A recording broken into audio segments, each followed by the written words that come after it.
The ocean is vast, covering more than 70% of our planet's surface, but its greatest secrets aren't found on sun-dappled waves or sandy shores. They lurk in the depths, where darkness reigns and pressure crushes, where sounds travel differently and strange phenomena remain unexplained. And in those depths, something is calling, a mysterious sound that has baffled scientists for decades and challenges our understanding of the deep. Since 1991, a haunting melody has been echoing through the Pacific Ocean, a low, sweeping hum that rises and falls like the breathing of some colossal entity hiding in the abyss. It's called the Upsweep sound, and despite our advanced technology and decades of research, we still have no idea what's creating it. Imagine being a researcher at the National Oceanic and Atmospheric Administration, monitoring the network of hydrophones, underwater microphones, placed strategically across the Pacific. These devices, originally installed during the Cold War to track Soviet submarines, now serve a different purpose, listening to the ocean's mysterious voice.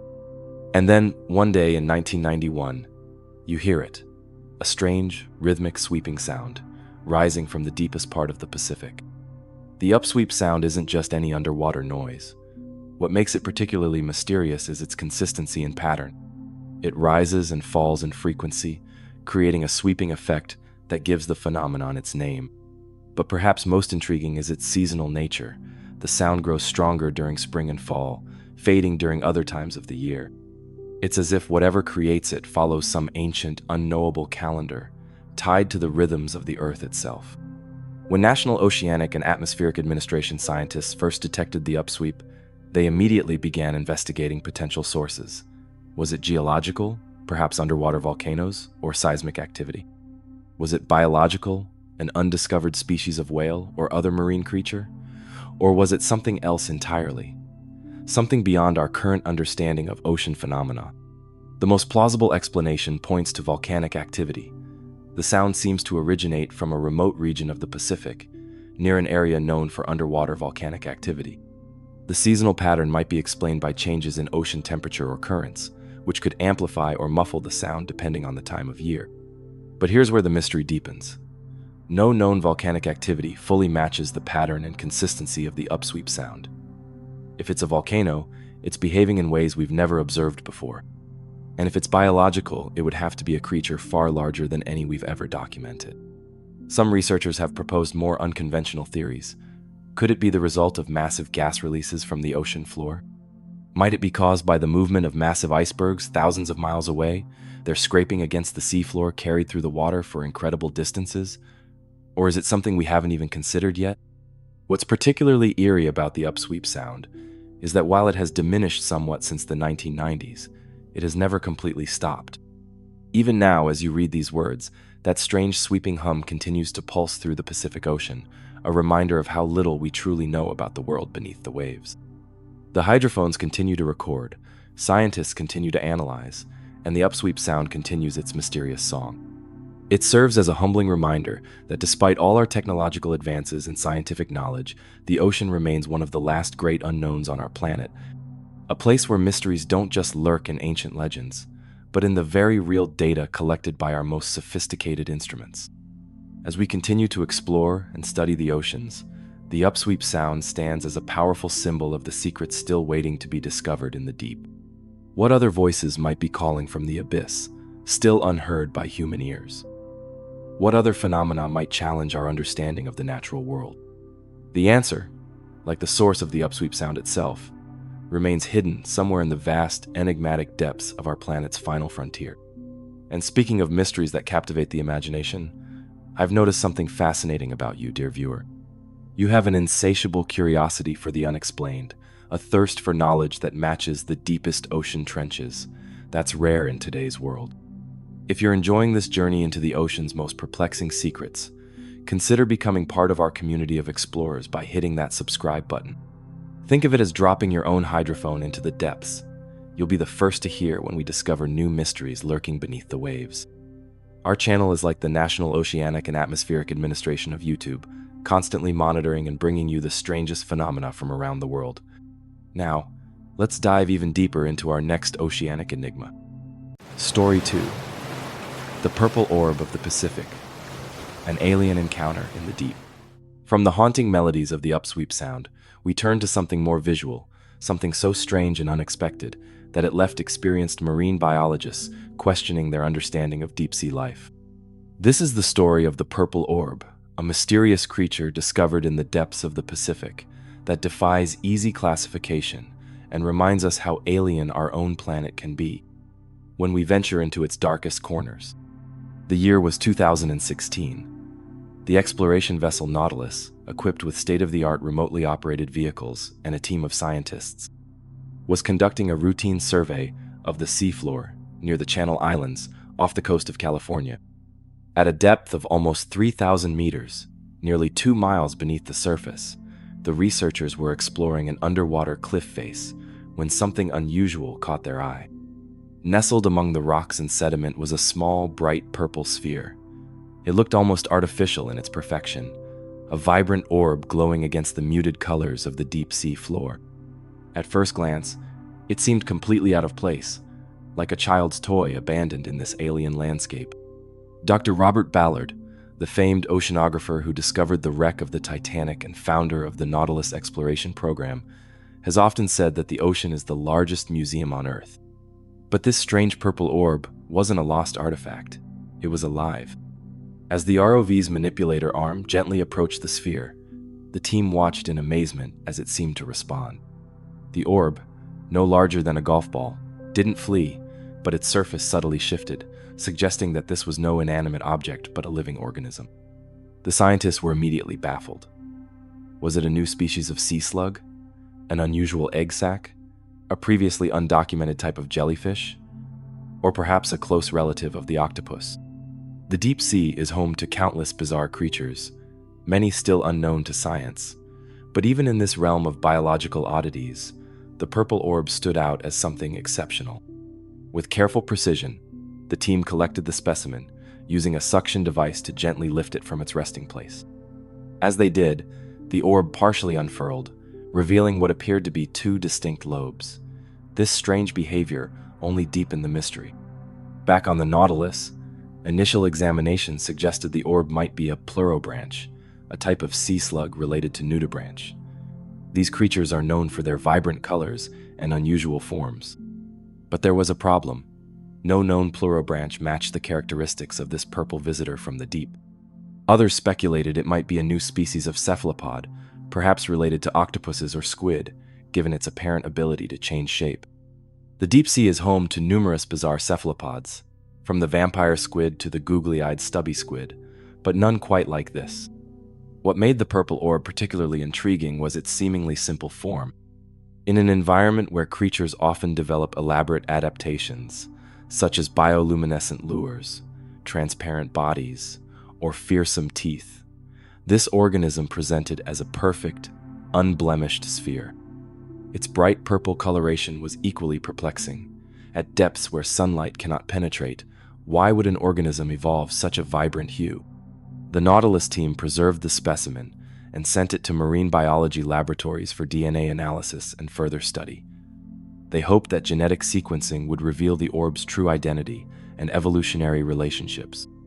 But science moves slowly, especially when dealing with potentially new species, and the full results of these studies have yet to be publicly released. Years later, the purple orb remains largely an enigma. Some researchers now believe it may indeed be a new species of pleurobranch, but without complete genetic confirmation, its exact place in the tree of life remains uncertain. The fact that no similar specimen has been documented since adds to its mystique. What makes the purple orb story so compelling is that it happened not in some remote, unexplored trench, but in relatively well-studied waters off the California coast. It's a humbling reminder that even in areas we think we know well, the ocean continues to surprise us. The purple orb also highlights a sobering reality. We are exploring and potentially losing marine biodiversity before we've even had a chance to document it. Climate change, ocean acidification, and deep-sea mining threaten habitats that may contain countless undiscovered species. How many purple orbs and other mysterious creatures might vanish before we even know they exist? This small purple sphere from the depths of the Pacific stands as a symbol of the ocean's enduring mystery. It challenges our classification systems, expands our understanding of marine life, and reminds us that some of the most alien environments on Earth lie not in distant galaxies, but beneath the waves of our own planet. As technology improves and our exploration of the deep sea continues, we may finally unravel the full story of the Purple Orb. Until then, it remains one of the ocean's most captivating recent mysteries, a perfect purple enigma waiting to be understood. Story 3. Pufferfish crop circles. Underwater geometry of love. From the alien-like purple orb of the Pacific depths, we now rise to shallower waters, where another ocean mystery has left scientists and divers enchanted and puzzled. Off the coast of Japan, a phenomenon appeared that seemed to defy natural explanation. Intricate, perfectly geometric patterns etched into the seafloor. These weren't the work of ancient civilizations or extraterrestrial visitors, but something equally extraordinary in its own way. This is the story of the pufferfish crop circles, where art, mathematics, and instinct converge in one of the ocean's most beautiful mysteries. The mystery began in 1995, when divers exploring the waters near Amami Oshima, a small island in southern Japan, came across something unexpected on the sandy seabed. There, etched into the sand with remarkable precision, was a large circular pattern, almost 6 meters in diameter. The design wasn't random. It featured perfectly symmetrical ridges, valleys, and intricate geometric shapes that radiated from the center, like the spokes of an elaborate wheel. The divers were stunned. The patterns resembled the famous crop circles that had appeared in fields around the world, prompting speculation about their origins. But these were underwater, in a realm where human hoaxers couldn't easily work undetected. If not human-made, then what force could create such methodical mathematical designs on the ocean floor? For years, the underwater circles remained an enigma. Local fishermen had noticed them but considered them a curiosity rather than a phenomenon worthy of scientific study. Some scientists suggested they might be formed by currents or other natural forces, but this explanation seemed insufficient given the pattern's remarkable complexity and consistency. The answer, when it finally came in 2011, was both simpler and more wonderful than anyone had imagined. A team of researchers led by underwater photographer Yoji Ukata set up cameras to monitor one of the circles, hoping to capture evidence of its formation. What they documented left them amazed. The artist behind these submarine masterpieces was a small pufferfish, no larger than 12 centimeters long. For weeks, the diminutive creature worked tirelessly, using nothing but its tiny fins to carve the elaborate pattern in the sand. Swimming back and forth, around and around, the pufferfish methodically created ridges and valleys, working with a precision that seemed impossible for such a small creature. But why would a fish go to such extraordinary lengths? The answer lies in one of nature's most powerful forces, love. These intricate sand circles are courtship displays, created by male pufferfish to attract females. The ridges and valleys serve both as a visual attraction and as a dampener for ocean currents, creating a calm center where eggs can be laid and fertilized. When a female pufferfish encounters a circle that meets her standards, she swims to the center, where the male has painstakingly collected and arranged the finest sand particles. There, if she approves of his artistry, she will lay her eggs, which the male then fertilizes. Afterward, the female departs, leaving the male to guard the nest for about 6 days until the eggs hatch. What makes this discovery so remarkable is not just that a fish creates such elaborate structures, but the mathematical precision involved. The circles feature almost perfect radial symmetry, with carefully spaced ridges whose proportions follow patterns that would challenge a human artist to replicate without tools or measurements. How does a creature with a brain the size of a pea achieve such geometric perfection? Scientists believe the answer lies in the pufferfish's extraordinary sensory capabilities. The fish can likely detect minute changes in water pressure and current, allowing it to maintain consistent spacing as it works. It's as if the pufferfish has an internal compass and ruler, guiding its movements with a precision that borders on the supernatural. But even with this explanation, questions remain. The patterns feature subtle differences from one to another, suggesting a level of individual expression that seems beyond simple instinct. Some circles are more elaborate than others, with additional decorative elements that don't appear to serve any functional purpose. Are some male pufferfish simply more artistic than others? Do females truly judge the aesthetic quality of these circles, suggesting an appreciation for beauty that we typically attribute only to humans and a few other species. Perhaps most mysterious is the perfect symmetry. While many natural structures exhibit patterns, such as honeycombs, spider webs, nautilus shells, few demonstrate the level of geometric precision seen in these pufferfish circles. The radiating design, with its carefully spaced ridges and valleys, seems almost engineered rather than grown or built by instinct. Scientists continue to study these remarkable structures, hoping to understand more about how the pufferfish creates them and what sensory mechanisms guide their construction. But regardless of the final explanations, the pufferfish crop circles stand as a testament to the extraordinary capabilities of seemingly simple creatures. In a world where we often look to the stars for signs of mathematical intelligence, these humble fish remind us that geometry, art, and engineering aren't uniquely human traits. They're embedded in the fabric of life itself, expressed in ways both subtle and spectacular throughout the natural world. The pufferfish, laboring alone in the vastness of the ocean, creates beauty that would challenge the most talented human artists. And it does so not for fame or recognition, but for the most primal purpose of all, to pass its genes to the next generation, ensuring that the mysterious art of circle making continues beneath the waves for millennia to come. Story 4. Leptocephalus Giganteus, Ghosts of a Giant. From the mathematical precision of pufferfish artistry, we now plunge back into the depths, where a different kind of mystery lurks, one that hints at the existence of creatures so massive they seem impossible, yet the evidence suggests they're out there, hidden in the ocean's darkest reaches. This is the enigma of Leptocephalus Giganteus, a creature known only from its young but whose adult form might be one of the most colossal animals on Earth, if it exists at all. The story begins in 1930, in the frigid waters of the Southern Ocean. A research vessel collecting marine specimens pulled something extraordinary from the depths, a transparent ribbon-like creature nearly 1.8 meters long. At first glance, it appeared to be some kind of eel, or perhaps a strange species of deep-sea fish. But closer examination revealed something far more puzzling. This wasn't an adult creature at all, but a larva, a baby. Scientists identified it as a type of Leptocephalus, the larval form of eels and their relatives. These transparent leaf-shaped young are common in the ocean, eventually metamorphosing into familiar eels that inhabit rivers, reefs, and deep-sea environments around the world. But there was a problem. This Leptocephalus was gigantic, far larger than any known eel larva. The scientists named it Leptocephalus giganteus, marking it as something extraordinary. For nearly 3 decades, that single specimen remained an anomaly, a biological question mark preserved in formaldehyde and scientific papers.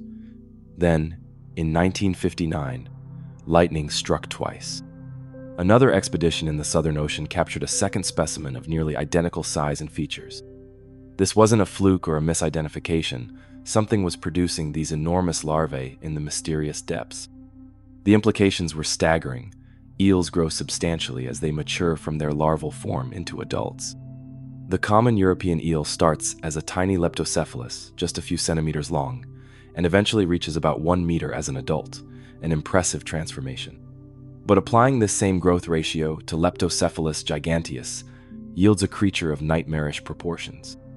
If Leptocephalus giganteus follows the same growth pattern as other eels, its adult form could potentially reach lengths of 50 meters or more, larger than a blue whale, larger than any living vertebrate known to science.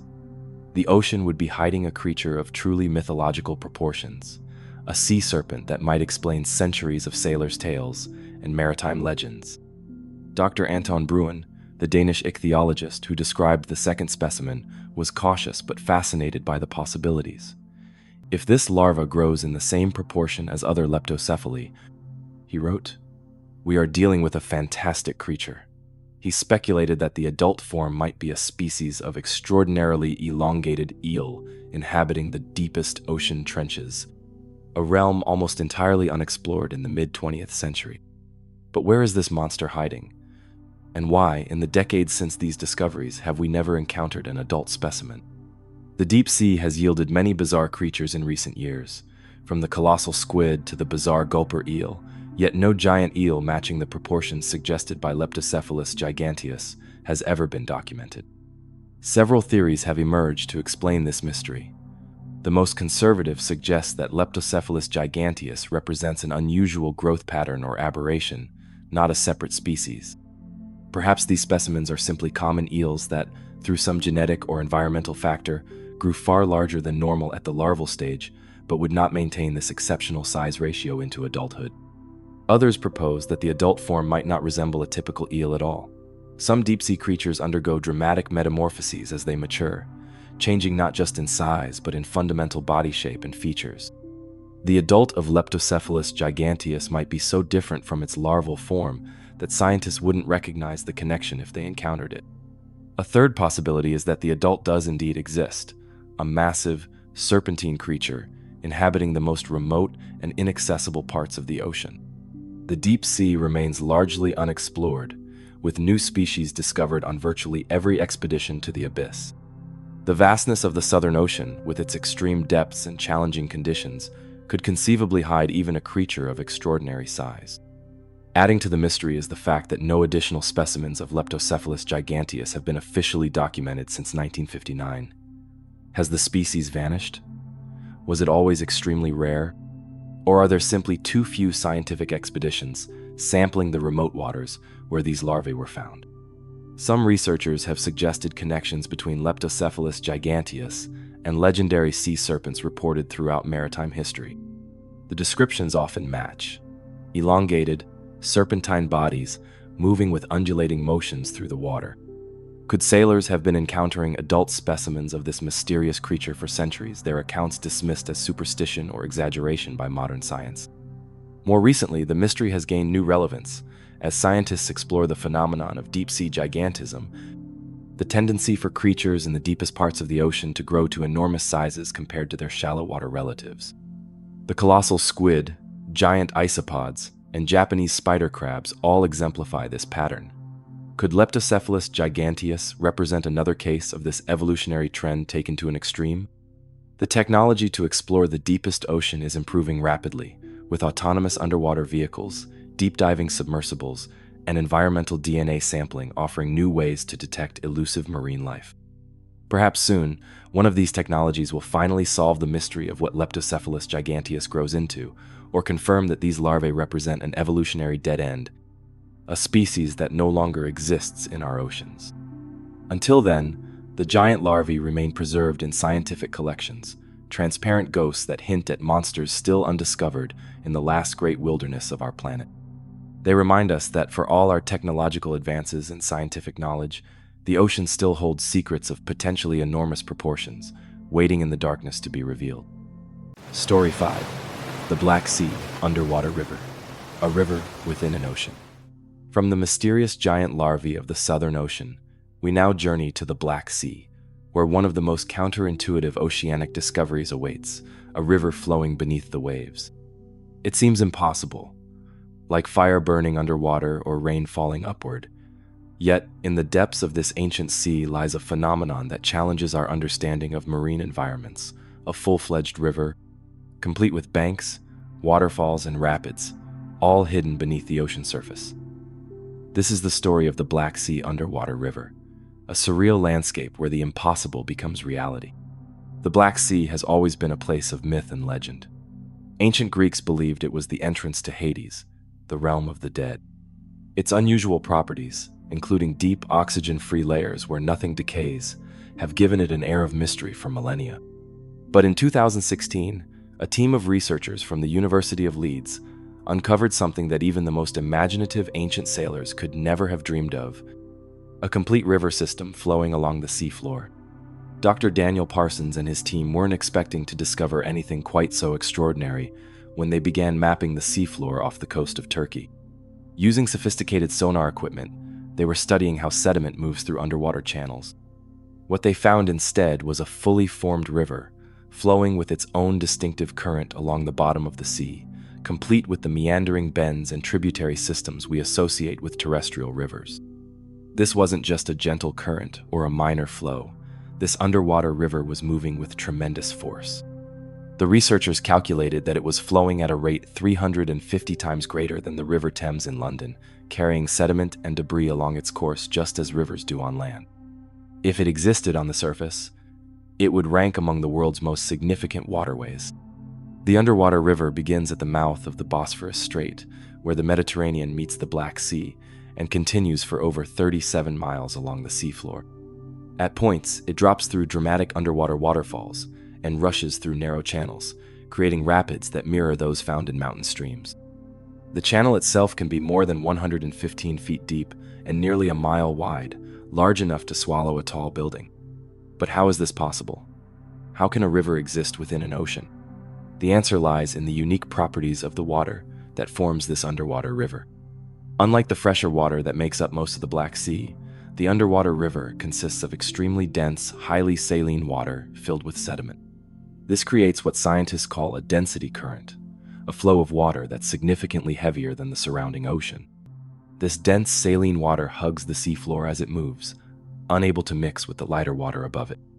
The effect is similar to how oil floats on water, except in this case, the dense, salty water sinks and flows beneath the less dense seawater. The boundaries between these layers are so distinct that they create what appear to be riverbanks, with the denser current carving channels through the seafloor sediment just as rivers do on land. What makes this underwater river particularly fascinating is that it's not just a curiosity, it's a crucial part of the Black Sea's ecosystem. The flowing water carries oxygen and nutrients through the deep sea, creating channels of life in an environment that would otherwise be largely barren. It also transports sediment and organic material from the shallow coastal areas to the deep basin, affecting everything from the distribution of marine life to the geology of the seafloor. The discovery has forced scientists to reconsider how underwater ecosystems function and how sediment moves through our oceans. If such a massive and powerful underwater river could remain hidden in a relatively well-studied body of water like the Black Sea, what other phenomena might be lurking in deeper, less explored parts of our oceans? There's something almost mythological about the concept of a river within an ocean. It seems to blur the boundaries between distinct natural environments. Ancient cultures often depicted the underworld as having rivers like the Styx and Acheron. Now we know that the real underworld of the deep sea does indeed have its own river systems, perhaps more impressive than anything imagined in mythology. The Black Sea underwater river also gives us a glimpse into Earth's distant past and potentially its future.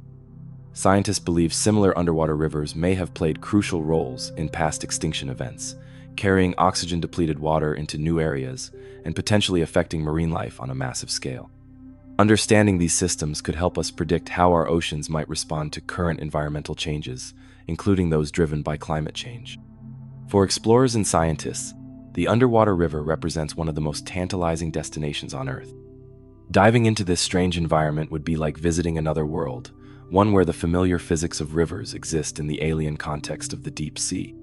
The powerful currents, limited visibility, and extreme depths make direct exploration challenging, but advances in remotely operated vehicles and autonomous underwater drones may soon provide new opportunities to navigate this sunken waterway. The discovery also raises intriguing questions about other planetary bodies.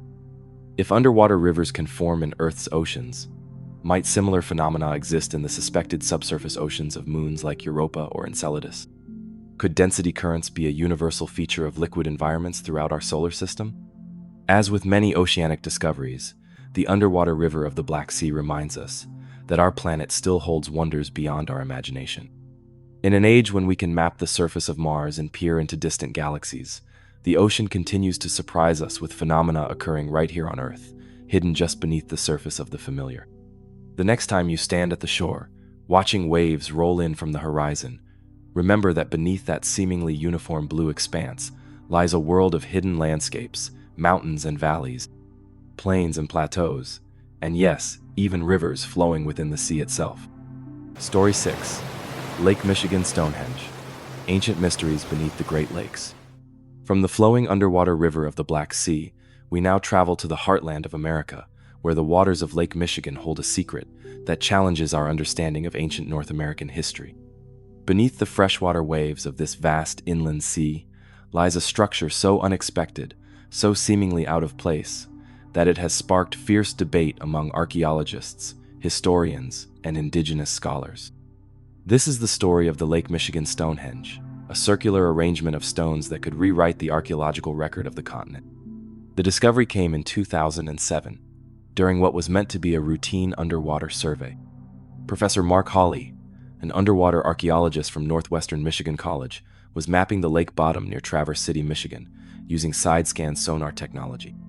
These surveys are common practice. They help chart navigational hazards, track geological formations, and occasionally reveal shipwrecks hidden beneath the surface. But on this particular day, Hawley's sonar revealed something utterly unexpected: a neat arrangement of large stones in a circular pattern, sitting in perfect formation under 12 meters of cold Great Lakes water. The pattern was unmistakably deliberate, not a random scatter of glacial debris or a natural formation, but stones intentionally placed by human hands. What made the discovery even more extraordinary was one particular stone within the circle.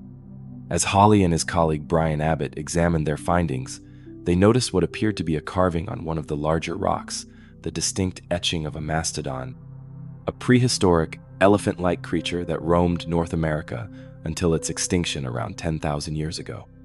If authentic, this carving would be revolutionary. Mastodons disappeared from the continent at the end of the last ice age, which means that if the carving is genuine, it would have been created at least 10,000 years ago. Such ancient artwork would dramatically push back the timeline of sophisticated cultural expression in the Great Lakes region by thousands of years. The implications were staggering. Most archaeological evidence suggests that the pre-European cultures of the Great Lakes region didn't create large stone structures like those found in Central and South America. Could this circle represent a previously unknown tradition of monumental stone construction in North America? Was this America's Stonehenge, hidden not on a windswept plain, but beneath the waves of its largest lake system? The location of the stone circle adds another layer to the mystery.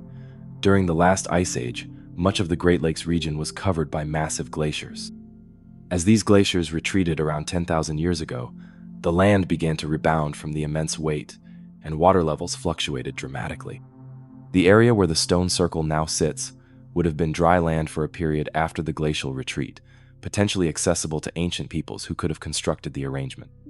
This timeline aligns disturbingly well with the mastodon carving.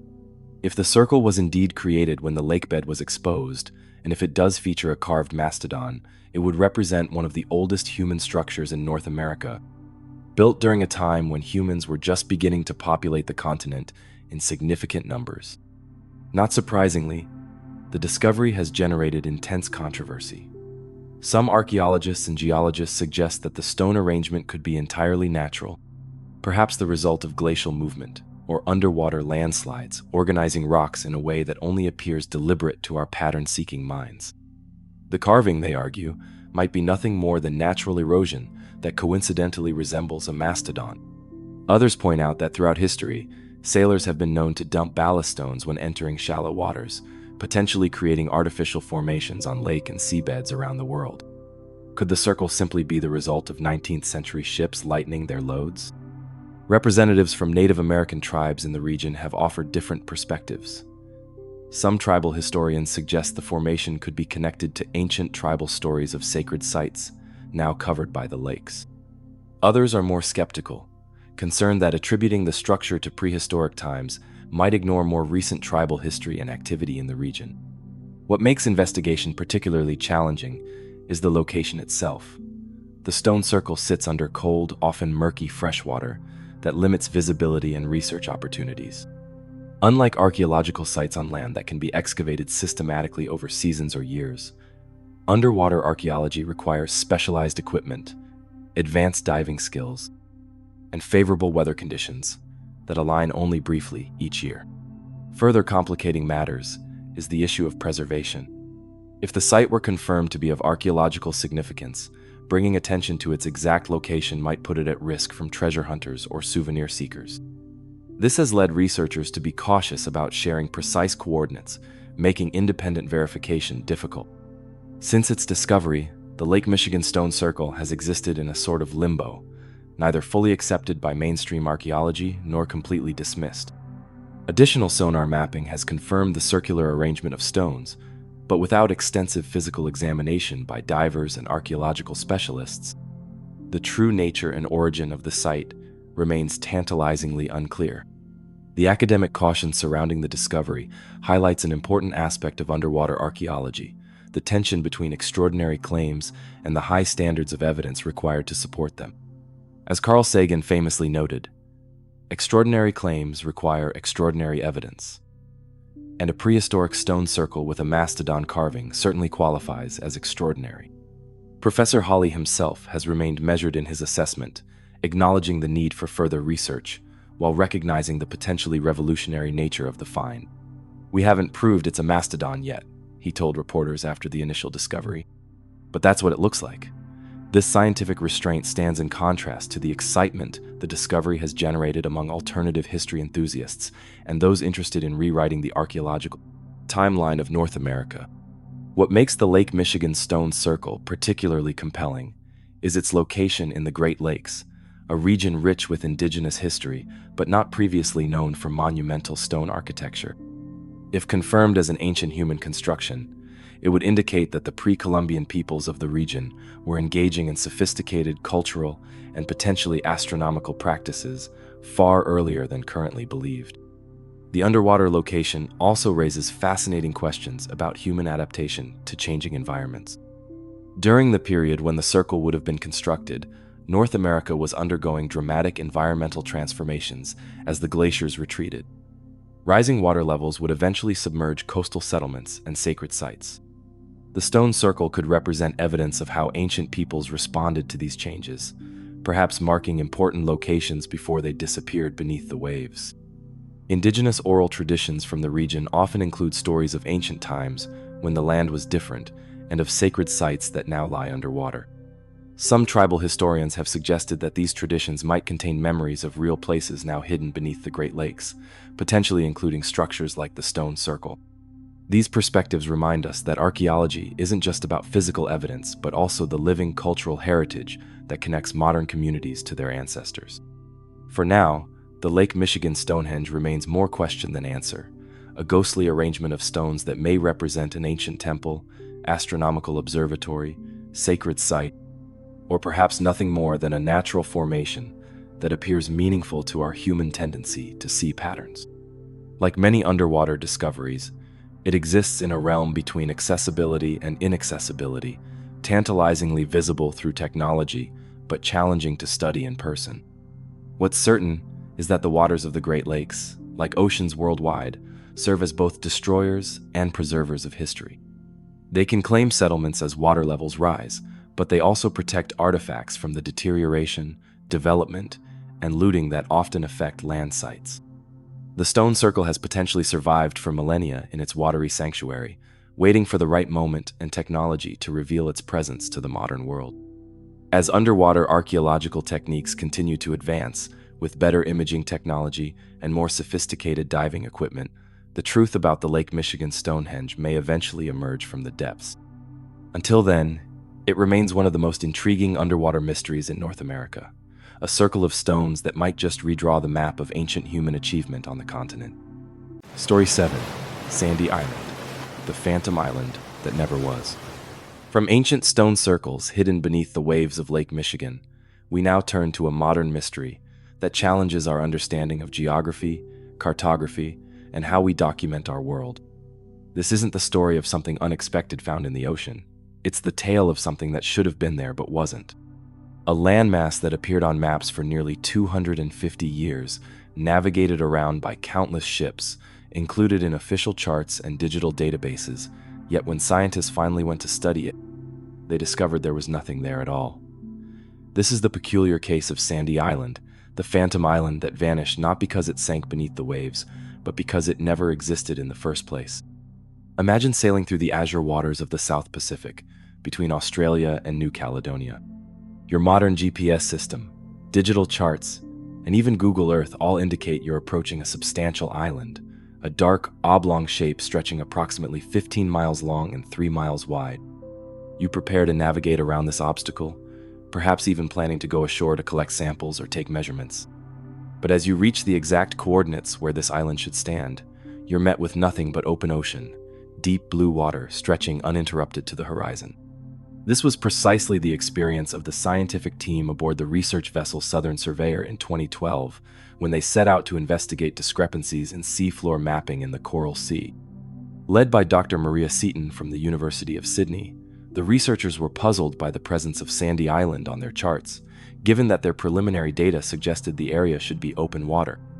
We wanted to check it out because the navigation charts on board the ship showed a depth of 1,400 meters in that area. Very deep water, Dr. Seaton later explained to the press. It was on Google Earth and other maps, so we went to check and there was no island. We're really puzzled. How did it find its way onto the maps? The mystery of Sandy Island begins in 1774, when Captain James Cook charted these waters during his second voyage of discovery. On some interpretations of Cook's maps, a small island appears in roughly the position where Sandy Island would later be marked. By 1876, a more specific reference appears on a British Admiralty chart, which notes a sandy island discovered by the whaling ship Velocity in 1876. From that point forward, Sandy Island became a cartographic fixture, copied from one map to another, each new inclusion lending further credibility to its existence. The island appeared in respected atlases, on official French hydrographic maps as French territories lie nearby, and eventually in the World Vector Shoreline Database, a digital chart of the world's coastlines maintained by the United States military. This database, in turn, became the foundation for many digital mapping systems, including early versions of Google Earth. What makes Sandy Island's phantom existence particularly striking is just how long it persisted into the modern era. This wasn't a case of a mistake on medieval maps, or an error from the age of early exploration. This was an island that appeared on Google Earth in the 21st century, in an age of satellite imagery and GPS navigation. The 2012 undiscovery of Sandy Island prompted immediate questions. How could an island that never existed find its way onto maps for nearly 2.5 centuries? How could this error persist into the age of satellite imagery and global positioning systems? And perhaps most puzzlingly, why did no one notice earlier that there was nothing there? Several theories have emerged to explain the Sandy Island phenomenon. The most straightforward suggests a simple mapping error. Perhaps the crew of the Velocity spotted a sandbar, floating pumice from volcanic activity, or a temporary buildup of coral debris that later dispersed. Another theory proposes that the initial report was deliberately falsified, either as a practical joke or as a trap street, a fictitious entry cartographers sometimes include to catch copyright violations. A more nuanced explanation involves the challenges of early Pacific navigation and the nature of cartographic inheritance. In the 19th century, ships relied heavily on reports from previous voyages, and captains were understandably cautious about challenging established navigational knowledge. If a map showed an island, most sailors would simply navigate around the marked hazard rather than risk running aground. This meant that errors could persist for generations, with each captain assuming the island existed because previous maps said it did. The persistence of Sandy Island into the satellite era reveals something important about how we build knowledge, even with advanced technology.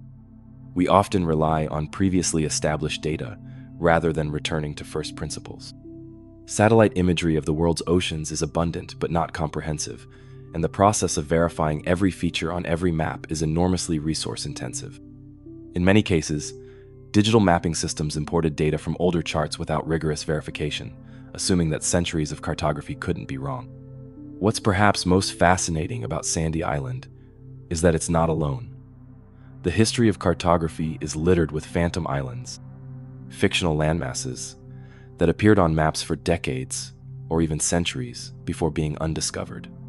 From the legendary islands of St. Brendan and High Brazil in the Atlantic, to more recent phantoms like Emerald Island in the South Pacific, these non-existent lands reveal how human error, hope, deception, and simple optical illusions can literally reshape our understanding of the world. The Sandy Island mystery also highlights the vast areas of our oceans that remain relatively unexplored. While we've mapped the entire surface of Mars at high resolution, large portions of Earth's ocean floor remain less thoroughly documented than the surface of the Moon. The area where Sandy Island was supposed to exist isn't some remote, rarely traveled region. It sits along shipping routes in a relatively busy part of the Pacific, yet its non-existence went unnoticed for generations. Since the 2012 expedition that undiscovered Sandy Island, digital maps have been updated to remove the phantom landmass. Google Earth no longer shows the island, and navigational charts have been corrected. What remains is not a physical feature but a cartographic ghost, a reminder of how our understanding of the world is shaped not just by what exists, but by what we believe exists. When the scientific team aboard the Southern Surveyor reached the coordinates where Sandy Island should have been, their depth sounders registered more than 1,300 meters of water. Not only was there no island, there wasn't even an underwater mountain or seamount that might have been mistaken for land. Where charts had shown a substantial island for centuries, they found only the deep, unchanging ocean floor, undisturbed by any geological feature worthy of note.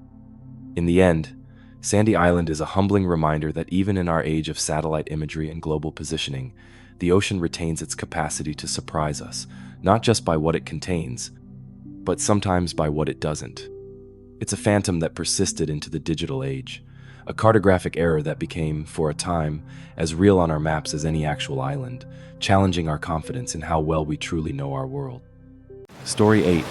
The Stronsay Beast, When Legends Wash Ashore. From the phantom island that never was, we now turn to something that most definitely did exist, though what exactly it was remains one of the ocean's most enduring mysteries.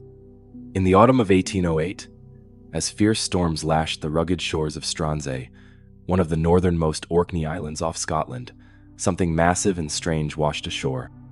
The creature that lay decomposing on the beach defied easy explanation, with features that matched no known animal. Was it a new species, a prehistoric survivor, or something else entirely? This is the story of the Stronsay Beast, a cryptozoological enigma that continues to puzzle scientists more than 2 centuries later. The discovery was made in late September, when local farmer John Peace came across an enormous carcass stranded on the rocky beach. What he found was unlike anything the islanders had ever seen, a massive, elongated creature measuring nearly 55 feet in length. The body was serpentine, with a small head at the end of a long, slender neck. Most unusually, the creature appeared to have 3 pairs of leg-like appendages, though these may have been misidentified decomposing parts of the animal. News of the strange beast spread quickly through the small island community. Soon, local naturalist John Fulsetter arrived to examine the carcass, making detailed notes and measurements. He described the creature as having a small head, not much bigger than that of a seal, with a long, slender neck, very much resembling that of a goose.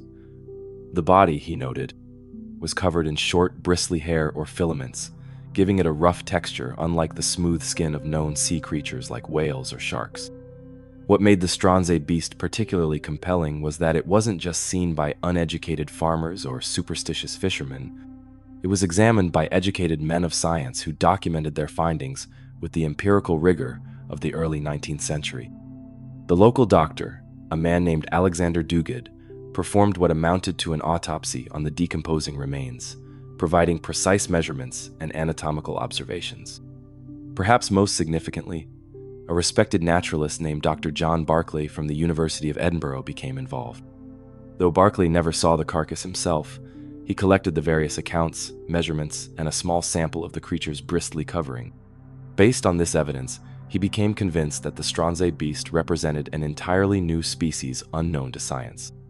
Barclay formally presented his findings to the prestigious Warnerian Natural History Society in Edinburgh, proposing that the creature be classified as a new species, which he named Halcedrus pontopidani, also known as Pontoppidan sea snake, in reference to Eric Pontoppidan, a Norwegian bishop who had documented tales of sea serpents in the northern waters decades earlier. The measurements recorded by those who examined the carcass were extraordinary. The total length was reported as 55 feet, with the neck alone measuring 15 feet. If accurate, this would make the creature far larger than any known species of marine life in the region. Even accounting for the natural tendency to exaggerate the size of unusual findings, the consistency of the measurements across multiple observers suggests the creature was indeed exceptionally large. But what exactly was the Stronsay beast? In the centuries since its discovery, numerous theories have been proposed to explain the mysterious carcass. The most prosaic suggestion is that it was simply a decomposing basking shark, the second largest fish in the world. When basking sharks decay, they lose their distinctive dorsal fin and lower jaw, creating a long serpentine appearance that can be mistaken for a sea monster or prehistoric creature. This theory, however, struggles to account for the extreme length recorded by multiple observers. Even the largest basking sharks rarely exceed 30 feet, significantly shorter than the 55 feet reported for the Stronsay beast.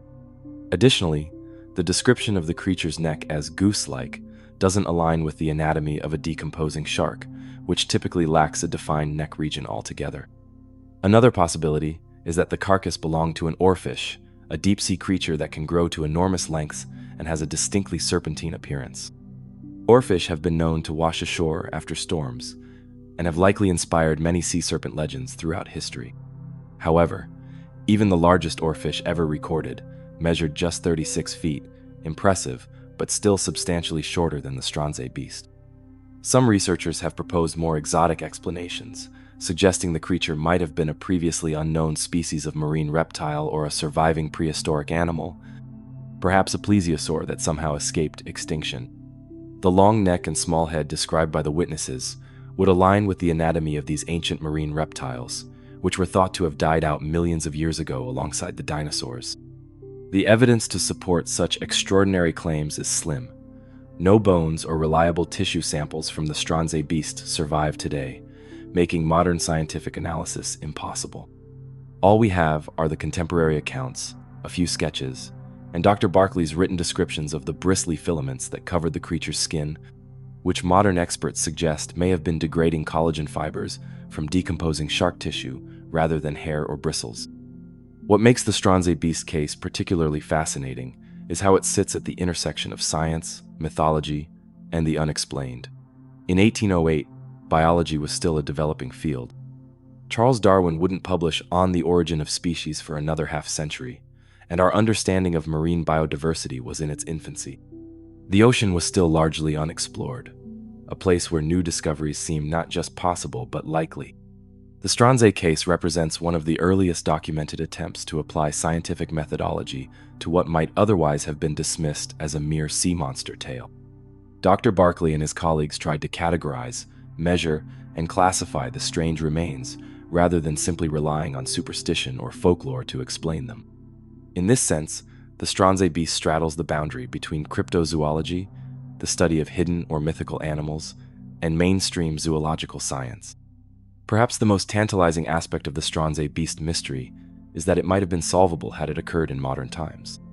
With DNA analysis, advanced imaging techniques, and our vastly improved knowledge of marine biology, today's scientists could likely identify the creature with certainty. Instead, the beast remains trapped in a scientific limbo, documented too thoroughly to dismiss as mere legend, yet with evidence too limited for definitive identification. As with many ocean mysteries, the final answer may never come. The remains of the Stronsay beast have long since returned to the sea, leaving behind only questions and the tantalizing possibility that something truly unknown once washed ashore on a remote Scottish island, a creature that, for a brief moment, blurred the line between myth and reality, between the known world and the vast uncharted depths of the ocean. Story 9. HMS Daedalus Sea Serpent. When the Royal Navy met a monster. From the mysterious Carcass on a Scottish shore, we now sail to the open waters of the South Atlantic, where one of history's most credible sea serpent sightings unfolded before dozens of trained observers. This wasn't a tale told by drunken sailors in a foggy tavern or a fisherman's exaggeration to impress the locals. This was an official report from the captain of a British warship, corroborated by his officers and crew, respected men whose professional lives depended on accurate observation and truthful reporting. This is the extraordinary encounter between HMS Daedalus and an ocean leviathan that continues to defy explanation more than 170 years later. The year was 1848, and the British Empire was at the height of its naval power. HMS Daedalus, a 19-gun sailing frigate of the Royal Navy, was making her way home to England after serving on the Cape of Good Hope station in South Africa. Under the command of Captain Peter McQuay, an experienced and well-respected officer, the ship was sailing through the South Atlantic between the Cape and St. Helena on a calm, clear afternoon of August 6th. At around 5 o'clock in the evening, with excellent visibility and a moderate breeze, the officer of the watch spotted something unusual in the water. At first, it appeared to be a small boat, or perhaps a rock, but as the Daedalus drew closer, it became apparent that what they were seeing was alive, and unlike anything the sailors had encountered before. Captain McQuay was quickly summoned to the deck. What he and his crew observed over the next 20 minutes would become one of the most famous sea serpent sightings in history. According to the captain's subsequent report to the Admiralty, the creature passed within 100 yards of the ship, giving the entire crew an excellent view of its features. The Serpent, as McQuay described it, was approximately 60 feet long, with perhaps 40 feet visible above the water at any given time. It moved through the water with an undulating, snake-like motion, holding its head consistently about 4 feet above the surface. The head itself was described as resembling that of a snake, but flattened and without any discernible ears or fins. The creature's color was a dark brown, with yellowish-white underneath, and the captain specifically noted what appeared to be a mane of seaweed-like material flowing behind its head. Most significantly, the creature was moving at considerable speed, matching the Daedalus's pace of approximately 8 to 10 knots, without any visible means of propulsion. There was no sign of the vertical fluke that would indicate a mammal like a whale, nor the side-to-side motion typical of fish or reptiles. Instead, the serpent appeared to progress through the vertical movement of the body, creating a series of humps or undulations that propelled it forward. The sighting lasted for approximately 20 minutes, during which time the creature maintained a steady course, showing no interest in the ship and making no aggressive movements. Eventually, it disappeared into the distance, leaving the crew of the Daedalus with an experience that would spark debate in scientific circles for decades to come. What makes the Daedalus encounter particularly compelling is the credibility of the witnesses.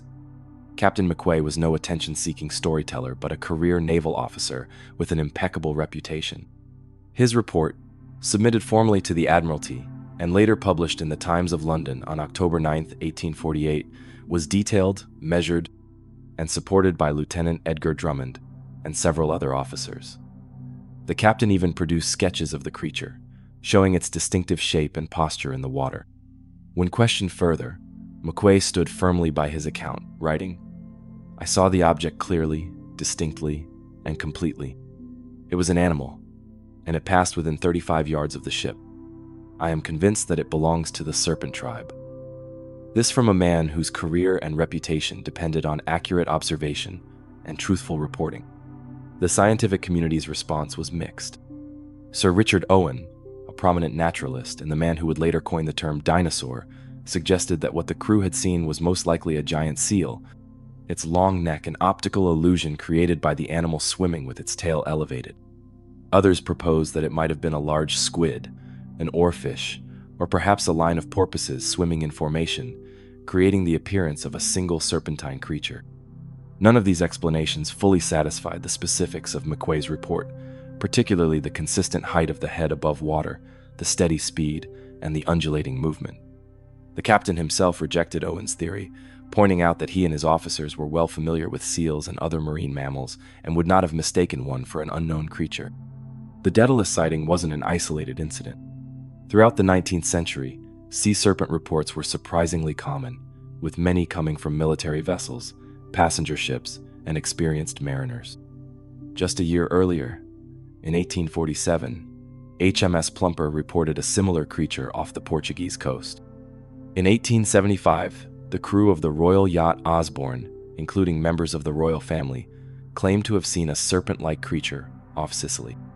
These and dozens of other reports from the era suggest that whatever the crew of the Daedalus encountered may have been part of a pattern of sightings across the world's oceans. Modern attempts to explain the Daedalus serpent have focused on known animals that might present a serpentine appearance. The oarfish, a deep-sea creature that can grow to over 30 feet in length, has been suggested as a candidate. These rare fish occasionally surface when dying or disturbed, and with their long ribbon-like bodies and distinctive head crests, they could potentially match some aspects of the description. However, oarfish move with a different motion than the undulating progress described by McQuay, and even the largest specimens fall far short of the reported 60-foot length. Another theory points to the possibility of a line of marine animals swimming in formation, perhaps dolphins or porpoises following each other so closely that, from a distance, they created the illusion of a single, undulating creature. This might explain the apparent segmentation or humps described in many sea serpent accounts, though it fails to account for the consistent head posture and uniform coloration reported by the Daedalus crew. Some cryptozoologists maintain that the Daedalus serpent might represent a surviving population of prehistoric marine reptiles, perhaps a plesiosaur or mosasaur that somehow escaped extinction. While this idea captures the imagination, the fossil record indicates that these creatures disappeared millions of years ago, and the biological challenges of a small population surviving undetected for such an immense period make this explanation highly unlikely in the view of mainstream science. What's striking about the Daedalus account is how it sits in a historical moment when the line between myth and science was being redrawn. In the mid-19th century, zoology was making tremendous strides, with new species being discovered regularly. The deep ocean remained largely unexplored, and the possibility of large, unknown marine creatures seemed entirely plausible to many educated people. This was, after all, the era when the giant squid transitioned from maritime legend to scientific fact. For centuries, tales of enormous tentacled monsters attacking ships were dismissed as sailors' superstitions. Yet by the late 19th century, specimens began washing ashore, proving that massive cephalopods did indeed exist in the ocean depths. Could sea serpents undergo a similar journey from folklore to zoological reality? Today, the HMS Daedalus sighting remains an enigma, too detailed and credibly reported to dismiss entirely, yet describing a creature that seems to match no known species. It stands as a reminder that the ocean, for all our exploration and scientific advancement, still holds secrets. In the vast, three-dimensional wilderness of the open sea, even large animals can remain hidden, surfacing only occasionally to become fleeting legends. Perhaps what Captain McQuay and his crew witnessed that August day in 1848 was indeed a known creature seen under unusual circumstances, its appearance distorted by distance, light, or the complex psychology of human perception. Or perhaps, somewhere in the depths of the South Atlantic, something truly unknown continues to swim, occasionally rising to the surface to remind us that our knowledge of the ocean's inhabitants remains incomplete. Story 10. Antarctic Striped Icebergs. Nature's Frozen Art Gallery. From serpentine monsters of the deep Atlantic, we now sail to the frigid waters of Antarctica, where a different kind of ocean mystery awaits, one that doesn't move or lurk beneath the waves, but floats majestically on the surface, displaying colors and patterns that seem too perfect, too deliberate to be the work of nature alone. These are the striped icebergs of Antarctica, frozen masterpieces painted in stunning blues, emerald greens, and earthy browns, arranged in patterns so precise they appear almost artificial. How could the chaotic forces of nature create such ordered beauty? And what secrets do these frozen canvases hold? Let's explore one of the ocean's most visually striking mysteries. The waters surrounding Antarctica are home to countless icebergs, massive chunks of ice that have broken off from glaciers or ice shelves and now drift through the Southern Ocean. Most are white, reflecting the compressed snow from which they formed. But scattered among them are specimens that defy expectations. Icebergs striped with bands of vibrant color that slice horizontally across their frozen facades. The most common, and perhaps most breathtaking, are the blue-striped icebergs. These feature bands of sapphire or aquamarine blue, so intense they seem to glow from within, alternating with the typical white ice. The effect is hypnotic, perfect parallel lines of color that wouldn't look out of place in an abstract painting or a meticulously designed installation. Other icebergs display stripes of green, ranging from pale mint to deep emerald. Some bear bands of brown or black, creating a dramatic contrast against the white background. Most remarkable are those with multiple colors, blue, green, and brown, all layered together like a perfectly executed geological layer cake frozen in time. What makes these striped patterns so mesmerizing is their regularity. The bands often run perfectly parallel to each other, maintaining consistent thickness across the entire visible surface of the iceberg. It's this precision that has captivated explorers, scientists, and photographers since they were first documented in the early 20th century. Early polar explorers described them in their journals with a sense of wonder, sometimes attributing mystical or supernatural origins to the patterns. But the science behind striped icebergs, while less mystical, is no less fascinating. Their formation is a complex process involving years of accumulation, compression, and transformation of ice under unique conditions.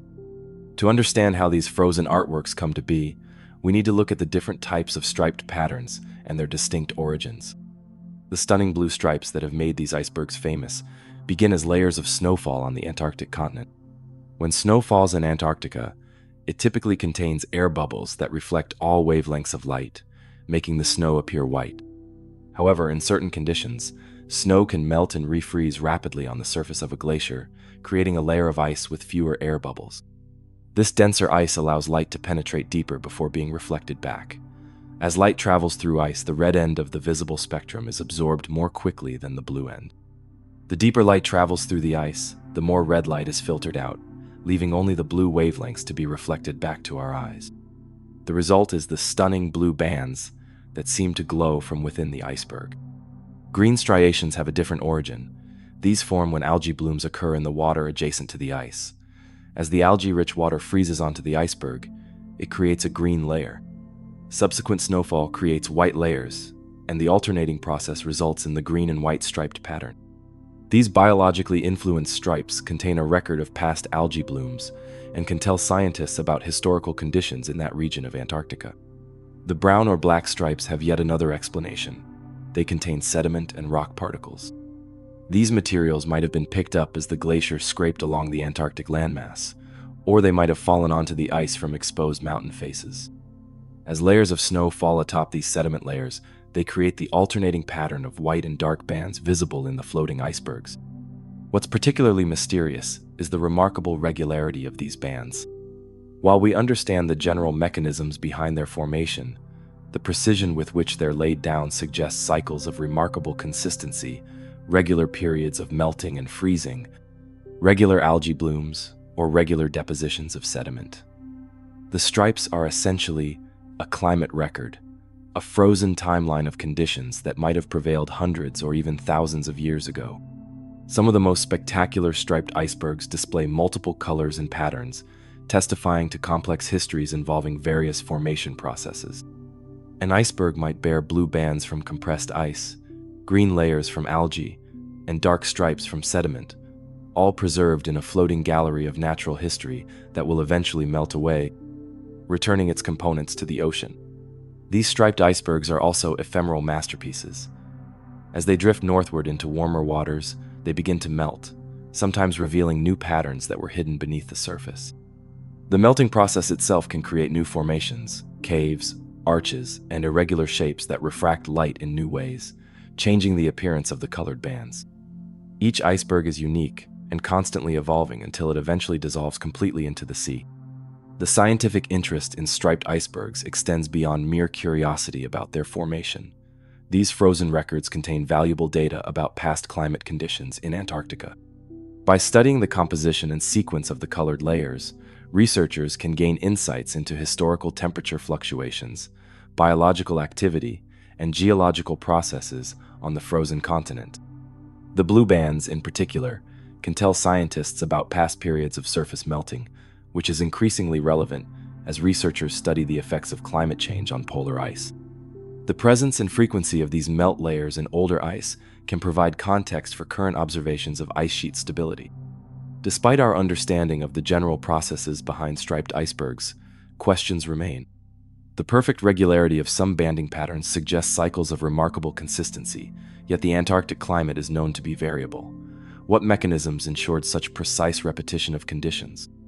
Are there factors in their formation that we haven't yet identified? Additionally, the full spectrum of colors observed in some icebergs continues to challenge simple explanations. While blue, green, and brown or black stripes have well-understood origins, some observers have reported other hues, including yellow and even reddish tints, which may involve more complex interactions of minerals, biological material, and light refraction. As climate change accelerates the melting of Antarctic ice, these frozen galleries of natural history are becoming both more vulnerable and more valuable. Each striated iceberg that melts away takes with it a unique record of past conditions that might help us understand our planet's climate history and potential future. The striped icebergs of Antarctica remind us that the ocean's mysteries aren't all hidden in its depths or embodied in living creatures. Sometimes they float in plain sight, challenging our understanding of natural processes and displaying a beauty that seems almost too perfect, too deliberate to have formed without conscious design. They stand as frozen testaments to the complexity of our planet's systems and the unexpected artistry that can emerge from purely natural processes operating over vast spans of time. Story 11. Julia Sound. The ocean's mysterious moan. From the frozen, striped wonders of Antarctica, we now turn our attention to something you cannot see but can certainly hear, a sound so haunting, so inexplicable that it continues to baffle scientists and oceanographers more than 2 decades after it was first detected. In 1999, deep in the equatorial Pacific Ocean, underwater microphones captured what can only be described as a mournful moan echoing through the depths, a sound so distinct, so unlike any known marine creature or geological process, that it earned its own name, Julia. Imagine being a researcher at the National Oceanic and Atmospheric Administration, monitoring the network of hydrophones strategically positioned throughout the Pacific. These sophisticated underwater microphones were originally installed during the Cold War to track Soviet submarine movements, but after the fall of the Iron Curtain, they found new purpose in scientific research, listening to earthquakes, volcanic eruptions, and the songs of marine mammals. On a seemingly ordinary day in 1999, the system picked up something extraordinary, a strange, prolonged sound rising from the depths. Unlike the rhythmic calls of whales or the sharp cracks of undersea earthquakes, this was a continuous, mournful tone that lasted for several seconds. It seemed to emanate from a single point in the Pacific, yet was powerful enough to be detected by multiple hydrophones separated by thousands of miles. When the National Oceanic and Atmospheric Administration scientists isolated the recording and analyzed it, they found it didn't match any known underwater sound. It wasn't a whale call, though it shared some tonal qualities with certain cetacean vocalizations. It wasn't seismic activity, though it had the sustained quality of some volcanic events. It wasn't human-made machinery or military testing, at least none that was officially acknowledged. It was, simply put, unlike anything they had heard before. The researchers named it Julia, following their practice of giving human names to unexplained underwater sounds. Just as the earlier mysterious bloop and slowdown had captured public imagination, Julia joined the catalog of ocean enigmas, sounds from the deep that defied easy categorization and hinted at the vast unknowns still lurking beneath the waves. What makes Julia particularly intriguing is not just its unusual acoustic signature, but that it was heard once and never again. Unlike other mysterious ocean sounds that recur periodically or have been detected multiple times, Julia appears to have been a one-time event, a singular moan from the depths that has never repeated itself. This unique quality makes it especially difficult to study or explain. Scientists have proposed several theories to account for Julia's eerie call. One possibility is that it was produced by a marine animal, perhaps a species unknown to science or a known creature making an unusual vocalization. The sound does share certain characteristics with the calls of large whales, though it doesn't precisely match any documented whale song. Could it have been a previously undocumented type of call from a known species, perhaps related to mating or distress? Another explanation involves geological activity on the ocean floor. The Pacific Ring of Fire is home to numerous underwater volcanoes and hydrothermal vents. Perhaps Julia was the sound of a brief underwater eruption, a sudden release of gas from the seafloor, or even a submarine landslide. Such events could potentially produce resonant frequencies that might travel through the water in unusual ways. Some researchers have suggested more exotic possibilities. Could Julia have been the sound of a massive iceberg scraping along the seafloor thousands of miles away, its vibrations carried through the efficient acoustic channel of the deep ocean? Might it have been caused by the interaction of ocean currents with some unusual seafloor topography, creating a kind of natural pipe organ effect in the depths? The most prosaic explanation is that Julia might have been human-made after all, perhaps an unacknowledged military exercise, a secret submarine maneuver, or some classified technology being tested in the remote Pacific.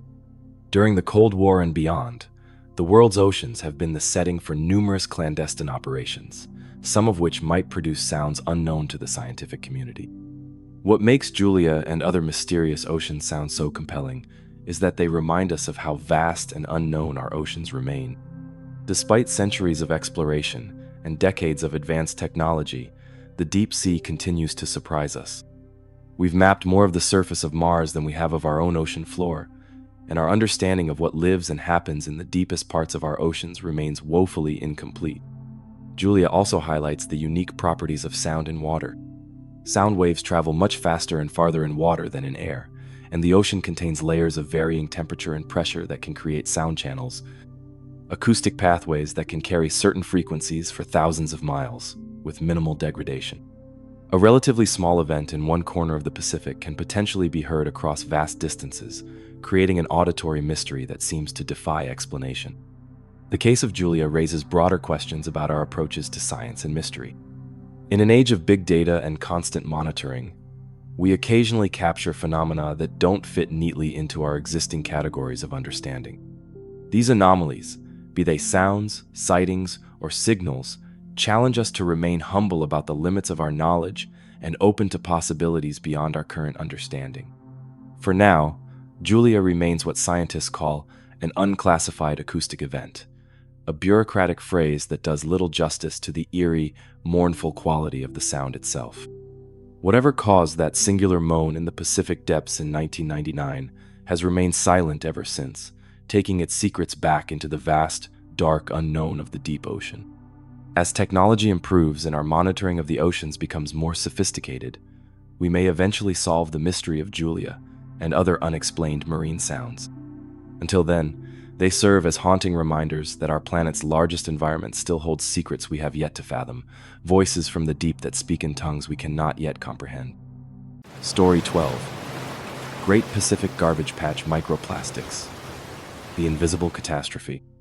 From the haunting moans of Julia that echo through the depths and then fall silent, we turn to a mystery of a different kind, one that isn't hidden in remote waters or fleeting moments, but persists and grows right beneath our noses.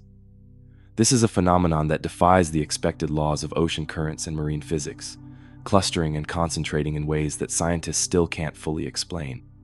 Welcome to the enigma of the Great Pacific Garbage Patch, specifically the bizarre behavior of its smallest components, microplastics. When most people hear about the Great Pacific Garbage Patch, they envision a floating island of trash, a solid mass of discarded plastic bottles, fishing nets, and miscellaneous debris that you could almost walk across. The reality is both less visually dramatic and far more insidious. Rather than a solid island of garbage, the patch is an oceanic region where currents concentrate plastic particles of all sizes, from abandoned fishing gear to particles smaller than a grain of sand. The garbage patch was first discovered in 1997 by Captain Charles Moore, who was sailing through the North Pacific Gyre after competing in a yachting race. What he observed wasn't immediately apocalyptic, no towering heaps of trash rising from the waves, but something subtler and perhaps more disturbing. An endless soup of plastic fragments extending in every direction as far as he could see.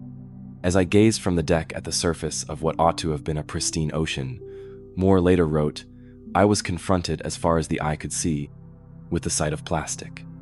He described how the water was filled with plastic debris in varying degrees of size, from bottle caps to rope to fragments the size of confetti and smaller. What Moore had stumbled upon was the result of oceanic forces concentrating decades of human waste into one vast region. The North Pacific Gyre, a massive, slow-moving vortex of currents, acts like a giant whirlpool, drawing in debris from coastlines around the Pacific Rim and trapping it in its relatively calm center. Over time, this natural collection mechanism has amassed what scientists estimate to be 1.8 trillion pieces of plastic, weighing approximately 80,000 metric tons. But the true mystery of the Great Pacific Garbage Patch isn't its existence or even its size. It's the bizarre behavior of its smallest components, microplastics. These tiny fragments, measuring less than 5 millimeters in diameter, make up the vast majority of the patch's mass and present scientists with a genuine oceanic enigma. The question that continues to baffle researchers is, why do microplastics concentrate so intensely in this particular region? According to the fundamental principles of ocean physics, these tiny particles should disperse more widely throughout the water column. Their small size should make them susceptible to being carried to different depths by various ocean processes, from wind-driven mixing to biological activity. Yet instead, they cluster in the patch at densities far higher than mathematical models predict. Dr. Jennifer Brandon, a marine biologist specializing in microplastics at the Scripps Institution of Oceanography, explains the puzzling nature of this concentration. Based on what we know about particle dynamics in the ocean, These microplastics should be more distributed vertically throughout the water column. But they're not. They're showing a peculiar tendency to remain concentrated near the surface in these specific regions, defying our models. One hypothesis involves the interaction between microplastics and marine microorganisms. Research suggests that plastic fragments quickly become colonized by bacteria, algae, and other microscopic life forms, creating what scientists call a plastosphere, a unique ecosystem that develops on each plastic particle. This biological coating might alter the buoyancy and behavior of the plastic in ways that aren't fully understood, potentially explaining why microplastics don't disperse as expected. Another theory focuses on how microplastics interact with ocean physics at the microscale. Some researchers propose that the peculiar surface properties of weathered plastic create unique interactions with water molecules, possibly generating subtle forces that contribute to unusual clustering behaviors. The rough, irregular surfaces of degraded plastic fragments might create microeddies or other hydrodynamic effects that current models don't account for. Perhaps most intriguing is the possibility that microplastics are being influenced by factors we haven't yet identified. The ocean contains countless dissolved organic compounds, from proteins to sugars, that could potentially interact with plastic in ways we don't fully understand. Chemical bonding, electrostatic attractions, or other molecular phenomena might play roles in keeping these particles clustered together. What makes this mystery particularly unsettling is its environmental implications.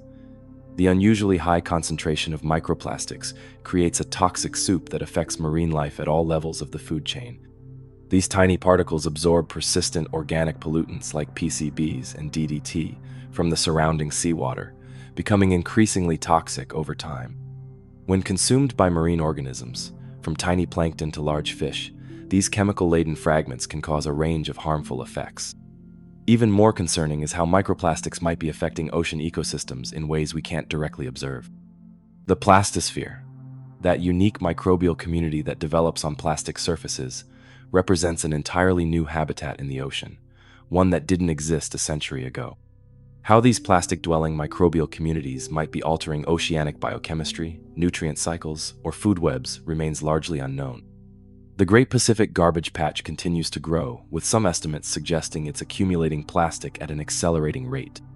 Recent studies indicate that plastic is entering the oceans at a rate of approximately 8 million metric tons per year, equivalent to dumping a garbage truck of plastic into the ocean every minute.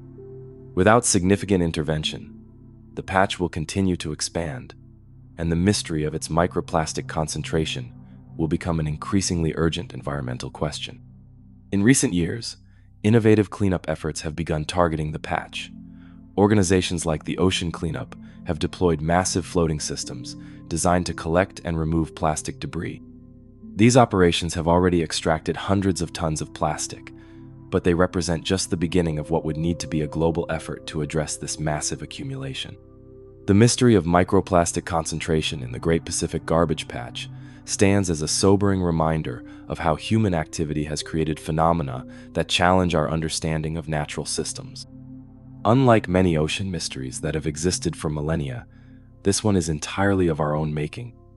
A modern enigma born from our disposable culture and the unexpected consequences of introducing materials that nature never evolved to handle. As scientists continue to study the strange behavior of microplastics in the patch, they're not just solving an oceanic puzzle, they're gaining insights that might help us address one of the most pressing environmental challenges of our time. The invisible catastrophe floating in the North Pacific represents both a scientific mystery and a call to action, a reminder that the ocean's greatest unexplained phenomena aren't always ancient or natural. Sometimes they're floating right before our eyes, composed of the everyday materials we've carelessly discarded. Story 13: Oarfish Earthquake Myth. Messengers from the Deep.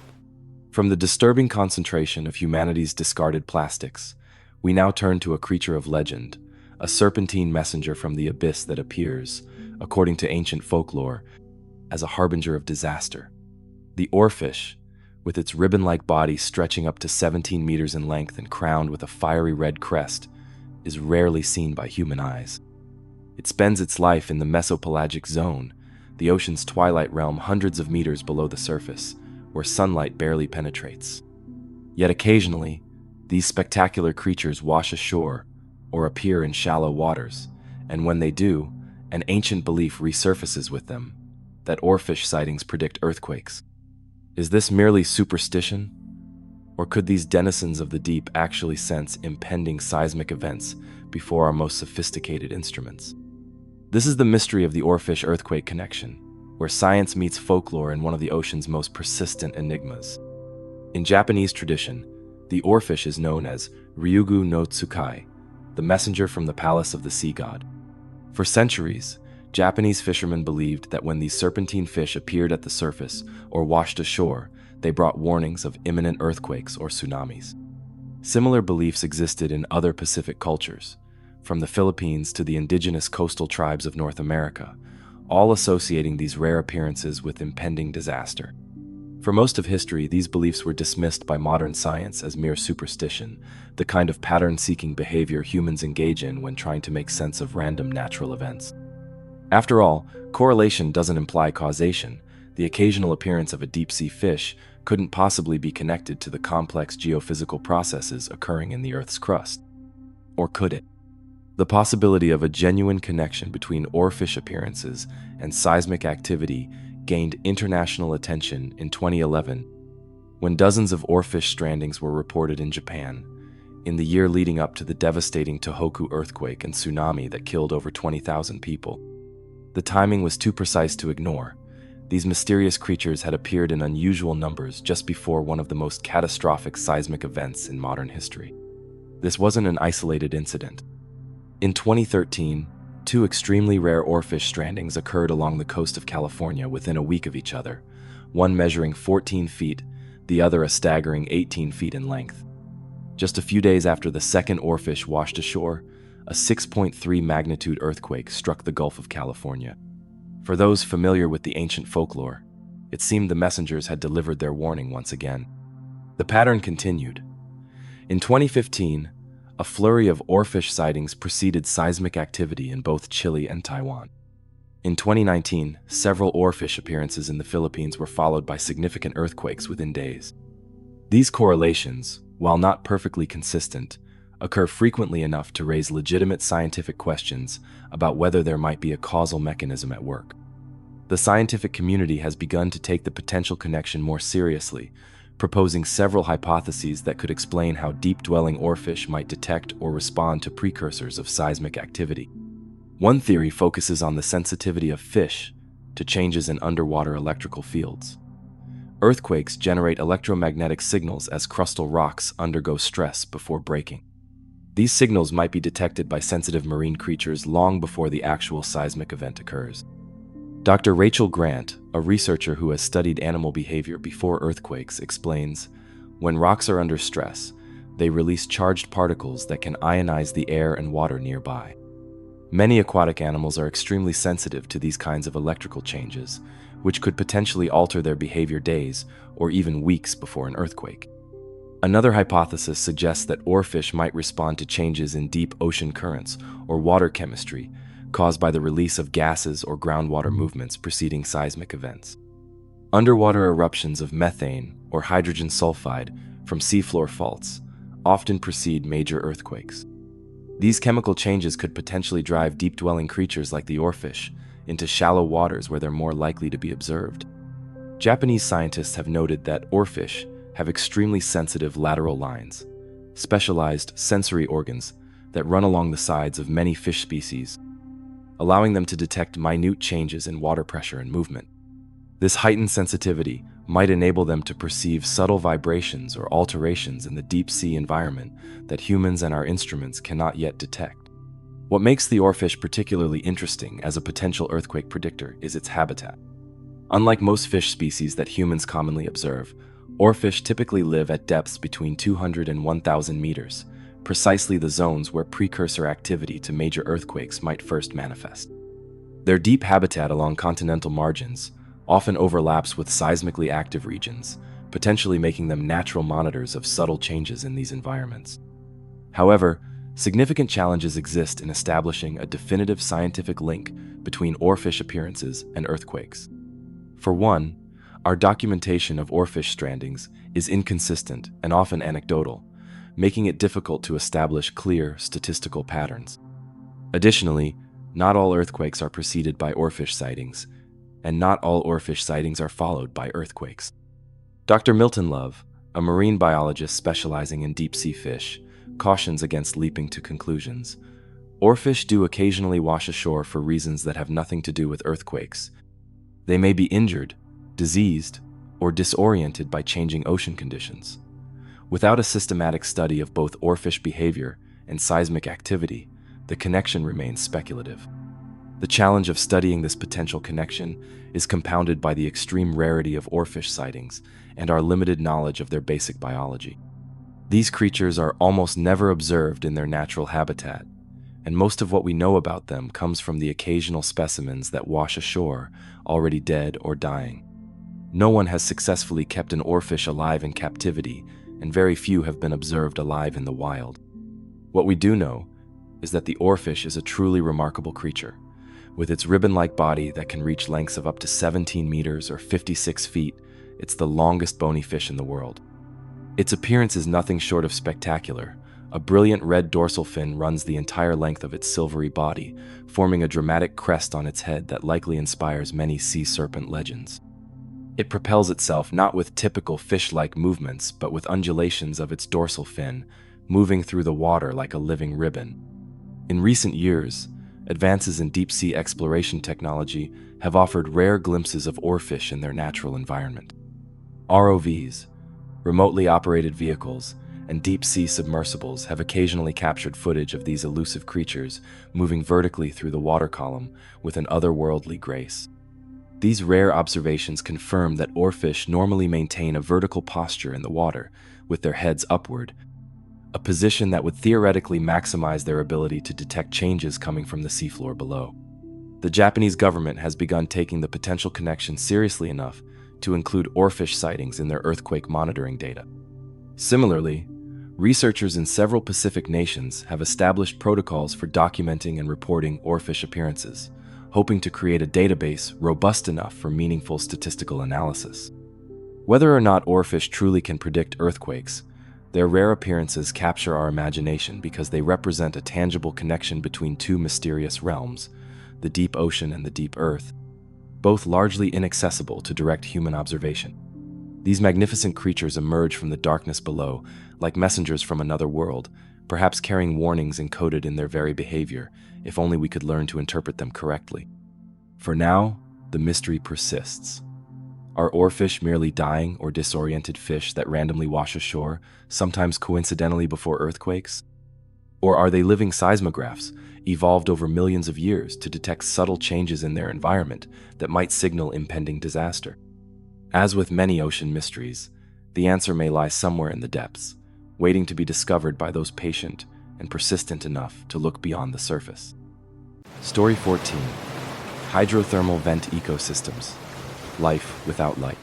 From the mysterious oarfish that may sense earthquakes before they happen, we now descend to the very bottom of the ocean, where the Earth's crust cracks and bleeds, creating one of the most improbable environments for life ever discovered.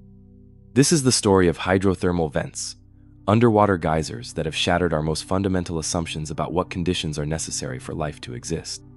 In the absolute darkness of the deep ocean floor, where crushing pressure and extreme temperatures should make life impossible, these vents support thriving ecosystems that operate on principles so alien to our surface-dwelling experience that they might as well exist on another planet. Let's explore one of the greatest scientific revelations of the past century, and the mysteries that continue to surround these otherworldly oases in the abyss. Before 1977, our understanding of life on Earth was deceptively simple. All ecosystems, we believed, ultimately depended on sunlight. Plants and algae captured solar energy through photosynthesis. Herbivores ate the plants, predators ate the herbivores, and decomposers broke down the remains, recycling nutrients back to the plants. This elegant food chain, with the sun as its primary energy source, seemed universal and unassailable, a fundamental axiom of biology. Then came the fateful expedition of the Alvin, a deep-sea submersible deployed to explore the Galapagos Rift, a volcanic seam in the Earth's crust, nearly 2,500 meters, or 200 feet beneath the surface of the Pacific Ocean. Dr. Robert Ballard and his team were investigating this underwater volcanic region when they made a discovery that would upend our understanding of life itself. There, in the crushing darkness where sunlight had never penetrated, they found something utterly unexpected: oases of life clustered around chimney, like structures spewing superheated water from the seafloor. These weren't just a few hardy extremophiles eking out a meager existence. These were rich, densely populated ecosystems, teeming with life forms never before seen by science. Giant tube worms up to 2 meters long with bright red plumes and no mouths or digestive systems. Blind white crabs scuttling over mats of strange bacteria. Mussels and clams growing to sizes far larger than their shallow water relatives. Fish with specialized hemoglobin that allowed them to survive in waters that would be lethally toxic to surface creatures. This wasn't just life surviving in extreme conditions. It was life thriving in densities rivaling the most productive ecosystems on Earth. But how was this possible? Without sunlight, how could these complex food webs exist? The answer lay in chemosynthesis, a process fundamentally different from the photosynthesis that powers most life on Earth. Instead of using sunlight as an energy source, microorganisms at the base of hydrothermal vent food chains harness the chemical energy from compounds like hydrogen sulfide, which spew from the vents in superheated plumes reaching temperatures up to 400 degrees Celsius or 750 degrees Fahrenheit. These specialized bacteria and archaea possess metabolic pathways that can extract energy from these compounds through oxidation reactions, producing organic matter that supports the entire ecosystem. It's a process that doesn't require a single photon of sunlight, operating instead on the geothermal energy from Earth's interior and the chemical bounty it pushes into the deep ocean. The discovery of these ecosystems didn't just add a fascinating chapter to marine biology, it fundamentally altered our conception of what environments could support life. Before hydrothermal vents, scientists believed that extremes of temperature, pressure, and chemistry acted as hard limits on where life could exist. The vent ecosystems obliterated these assumptions, demonstrating that life could adapt to conditions we had previously considered impossible. What makes hydrothermal vents particularly mysterious is that many of the species found there appear to exist nowhere else on Earth. The giant tubeworm, Riftia pachyptila, one of the most iconic vent species, is so specialized to its extreme habitat that it lacks a mouth or digestive system altogether. Instead, it houses chemosynthetic bacteria within its tissues in a symbiotic relationship, providing the bacteria with compounds from the vent fluid and receiving nutrients in return. This extreme specialization raises profound questions. How did these species evolve? Did they develop their unique adaptations in isolation, or did they once share ancestors with more familiar forms of life? And perhaps most intriguingly, how do these species disperse between vent systems, which are often separated by hundreds or thousands of kilometers of inhospitable ocean floor? Genetic studies have revealed that despite their alien appearance, vent organisms share fundamental biological mechanisms with all other life on Earth. They use the same genetic code, similar cellular structures, and related biochemical processes, confirming that they belong to our shared evolutionary tree rather than representing an entirely separate genesis of life. Yet their extreme adaptations and apparent isolation continue to challenge our understanding of evolutionary processes. The mystery of dispersal is particularly vexing. Hydrothermal vents are ephemeral in geological terms, typically remaining active for just decades or centuries before cooling down. When a vent goes extinct, its unique ecosystem must either migrate to a new vent or perish.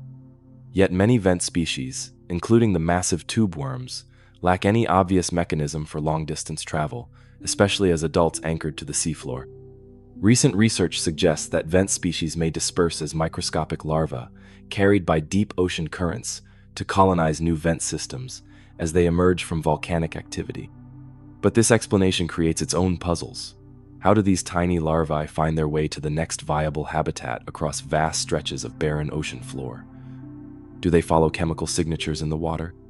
Are they simply produced in such vast numbers that a few lucky individuals happen to encounter new vents through random dispersal? Or is there some mechanism of navigation we've yet to discover? Another enduring mystery surrounds the origin of vent ecosystems in evolutionary time. Some scientists propose that life on Earth may have actually originated around hydrothermal vents, where the chemistry, energy gradients, and mineral surfaces could have facilitated the formation of the first organic compounds and eventually the first living cells. This hydrothermal origin of life hypothesis suggests that before life colonized the sunlit surface world, it may have evolved in the dark, extreme environments of the deep sea, meaning that vent ecosystems might represent not an aberration, but a window into life's earliest chapters on our planet. If true, this would make hydrothermal vents not just scientific curiosities, but crucial pieces of evidence in understanding how life emerged on Earth, and potentially how it might have emerged on other worlds. The recent discoveries of subsurface oceans on moons like Europa, orbiting Jupiter, and Enceladus, orbiting Saturn, have raised the tantalizing possibility that hydrothermal vent-like systems might exist there as well, potentially supporting extraterrestrial life forms that, like their Earth counterparts, thrive in darkness powered by chemistry rather than light. The hydrothermal vents discovered since 1977 come in several varieties, each with its own unique chemistry and specialized ecosystem. Black smokers emit plumes of superheated water laden with mineral particles that precipitate on contact with the cold surrounding seawater, forming chimney-like structures and creating the appearance of dark smoke billowing from the seafloor.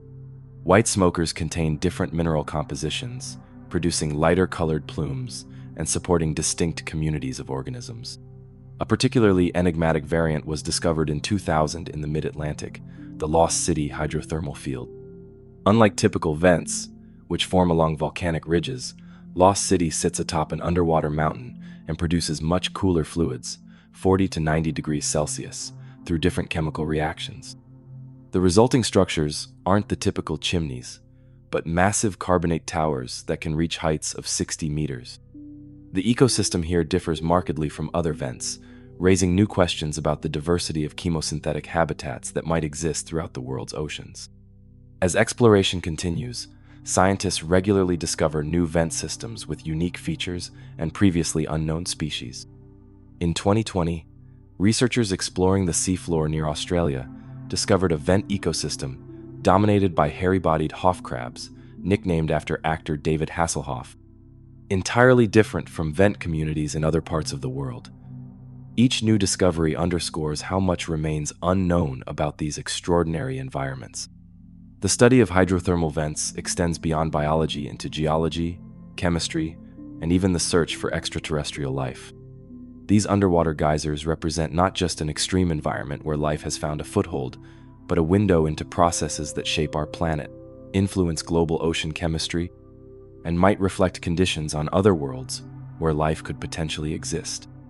For now, hydrothermal vent ecosystems remain one of the ocean's most profound mysteries, living laboratories that continue to challenge our assumptions about the limits of life, and hint at the possibility that the conditions necessary for life might be far more varied and resilient than we ever imagined. In the crushing pressure and scorching heat of the deep ocean floor, life hasn't merely survived, it has created complex, thriving communities that remind us how much we still have to learn about our own planet and the extraordinary adaptability of life itself. Story 15. Bimini Road, Atlantis or Geology's Grand Illusion. From the alien ecosystems thriving in the scorching darkness of hydrothermal vents, we now ascend to shallower waters, where sunlight filters through crystal-clear Caribbean waves to illuminate one of the ocean's most controversial mysteries. Off the coast of North Bimini, in the Bahamas, lies a formation so perfectly geometric, so seemingly deliberate in its arrangement, that it has sparked decades of heated debate between scientists, archaeologists, and those who believe it might be evidence of a legendary lost civilization. This is the enigma of Bimini Road, an underwater formation of massive rectangular limestone blocks arranged in what appears to be a carefully constructed pathway stretching nearly half a mile across the seabed.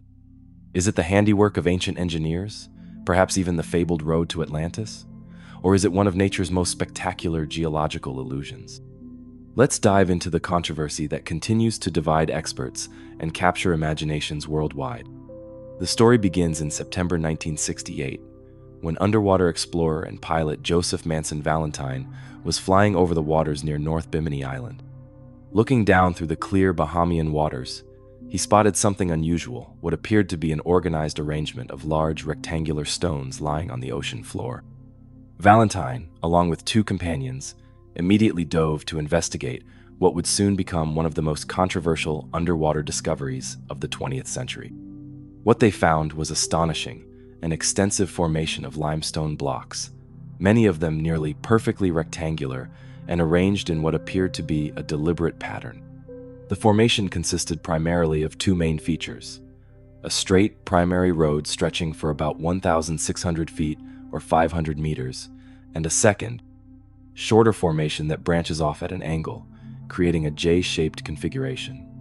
The stones themselves were massive, many measuring up to 13 feet or 4 meters across and weighing several tons each. The precision and arrangement of the blocks immediately suggested human intervention.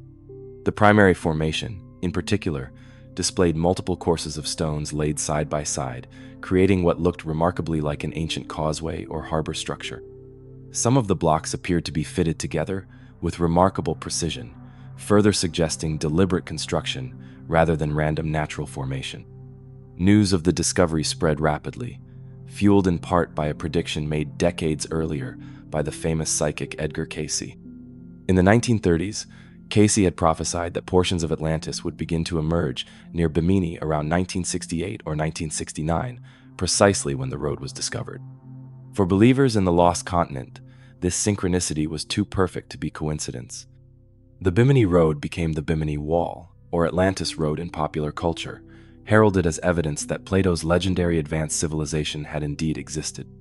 Professional archaeologists and geologists, however, approached the formation with greater skepticism.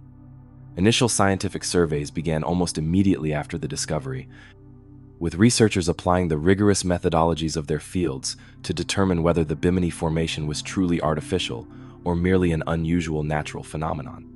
The geological explanation for Bimini Road centers on a process called beach rock formation. Beach rock forms when sand and other sediments on shorelines cement together due to the precipitation of calcium carbonate in the intertidal zone, the area where the ocean meets the land. Over time, this cementation creates a hard, limestone-like material that can form in distinct layers.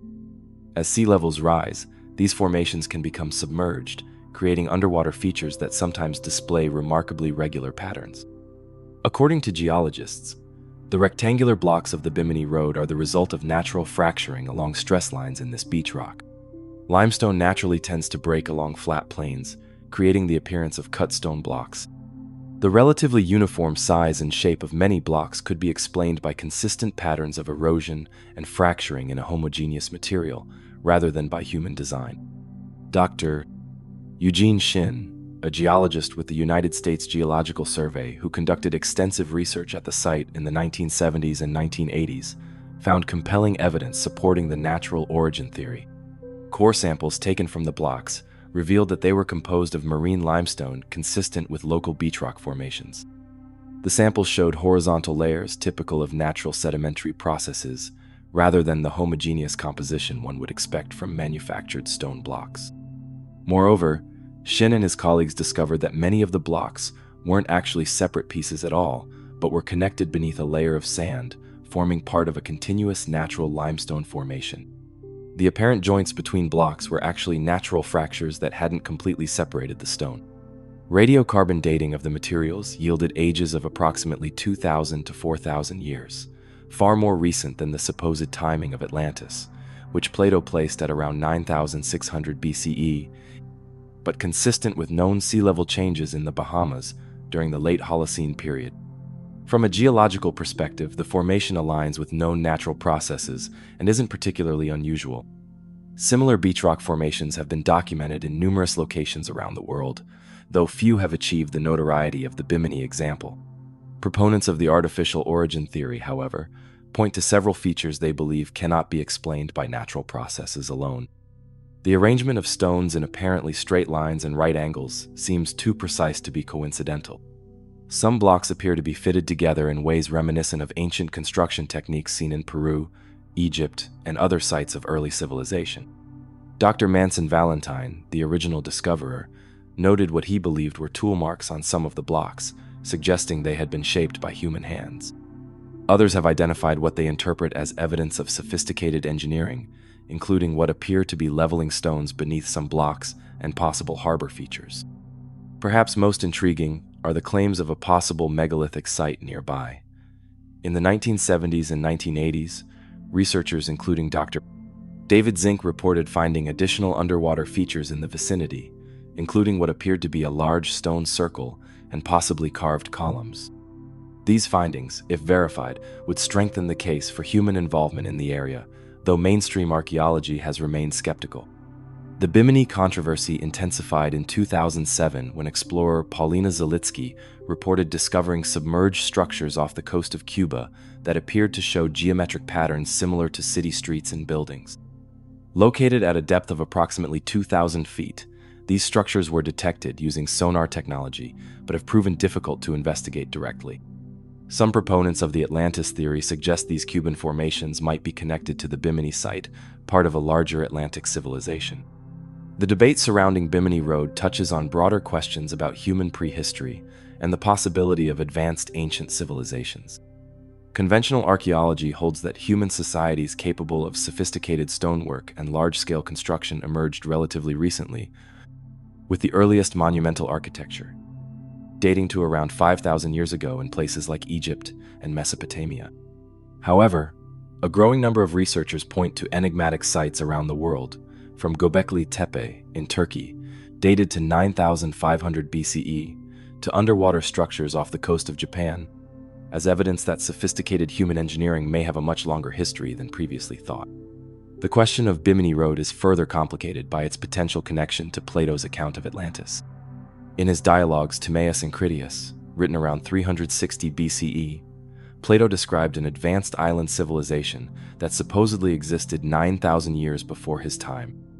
According to the account, Atlantis was eventually struck by earthquakes and floods, sinking beneath the ocean in a single day and night of catastrophe.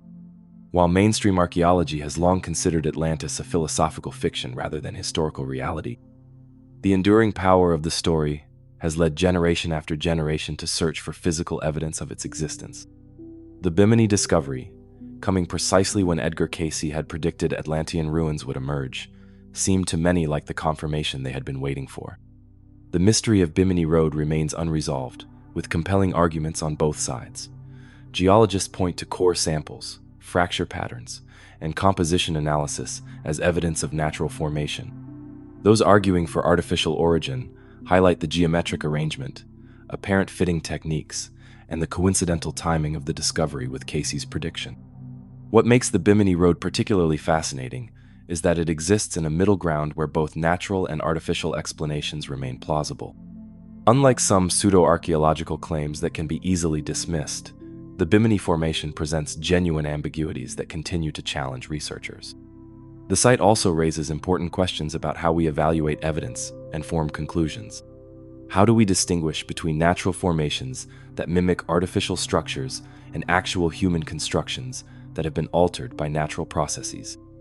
What standard of proof should we require before accepting claims that would fundamentally alter our understanding of human history? As technology advances, new methods of investigation may eventually provide more definitive answers. High-resolution three-dimensional mapping, improved underwater archaeology techniques, and more sophisticated dating methods could all contribute to a better understanding of the Bimini Road's true nature.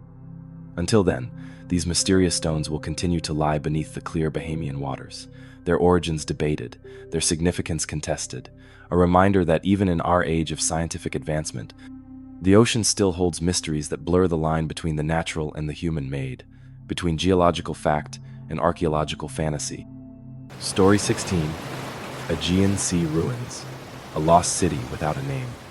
From the controversial limestone blocks of Bimini Road, we now travel across the Atlantic to the azure waters of the Aegean Sea, where another underwater enigma challenges our understanding of ancient history. Off the coast of Greece, beneath the gentle Mediterranean waves, lies a submerged settlement so unexpected, so seemingly out of place within the established archaeological record, that it has left researchers scrambling to explain its origins. This mysterious site contains the unmistakable remnants of human habitation, stone walls, building foundations, and what appear to be ancient columns, yet its existence is documented in no historical record, mentioned in no ancient text, and commemorated in no surviving myth. This is the story of the nameless submerged city in the Aegean Sea, a place that reminds us how much of our own history might still lie hidden beneath the waves. The discovery came in 2015, when a team of Greek archaeologists was conducting a routine underwater survey near a small, unassuming Greek island. Using advanced sonar technology to map the seafloor, they detected unusual geometric patterns that didn't match the natural topography of the region. Follow-up dives revealed something extraordinary: the clear remnants of a substantial settlement lying under approximately 10 meters or 33 feet of water. What made this discovery particularly remarkable wasn't just the existence of the ruins themselves. The Mediterranean is, after all, home to numerous submerged ancient sites, from Egyptian cities like Thonis Herakleion to Roman vacation villas now claimed by the sea. What set this site apart was its apparent age and the complete absence of any historical reference to its existence. The underwater city stretches across an area of approximately 3 square kilometers, suggesting a settlement of significant size and importance. Divers documented extensive stone foundations, the remains of what appear to be a network of streets, and walls constructed from massive stone blocks laid with remarkable precision. Some of the structures follow a clear grid pattern, indicating sophisticated urban planning. Perhaps most intriguingly, several structures feature what seem to be architectural elements reminiscent of columns, a hallmark of advanced Mediterranean civilizations. Initial analysis of construction techniques and materials suggested the settlement might date to the early Bronze Age, possibly as far back as 3000 BCE. If confirmed, this would place the city's construction centuries before the flowering of Minoan civilization on Crete, long considered the first advanced urban culture in the Aegean region. The implication was startling. This submerged city might represent an unknown chapter in Mediterranean prehistory, a sophisticated urban center that existed before the currently recognized dawn of Aegean civilization. But the mystery only deepened as archaeologists attempted to match the site with historical records. Unlike other submerged Mediterranean cities, which typically have well-documented histories and even literary references to their eventual submergence, this site appeared in no known ancient text. No Greek myth mentioned a city in this location. No historical account documented its rise, fall, or abandonment. It was as if the settlement had somehow been erased from cultural memory, leaving only its physical remains beneath the waves. The location itself added another layer to the puzzle. The site lies in a region that has experienced relatively limited seismic activity compared to other parts of Greece. This called into question the usual explanation for submerged Mediterranean settlements, that earthquakes or other sudden geological events had caused the land to sink. Instead, the city's submergence may have been due to gradual sea level rise following the end of the last ice age, suggesting it had been underwater for thousands of years, perhaps long before the development of written records in the region. This extended period underwater would help explain why no cultural memory of the settlement survived. If the city was already submerged before the development of writing in the Aegean, around 2000 BCE with the emergence of Minoan Linear A, it would have existed only in oral traditions. Such traditions might have eventually faded or transformed into unrecognizable myths as generations passed, leaving the once thriving settlement without a name or story in the historical record. The archaeological team conducting the investigation has been methodical and cautious in their approach, aware of both the site's significance and the danger of premature conclusions. Detailed mapping of the underwater structures continues, along with careful documentation of any artifacts that might help date the settlement more precisely.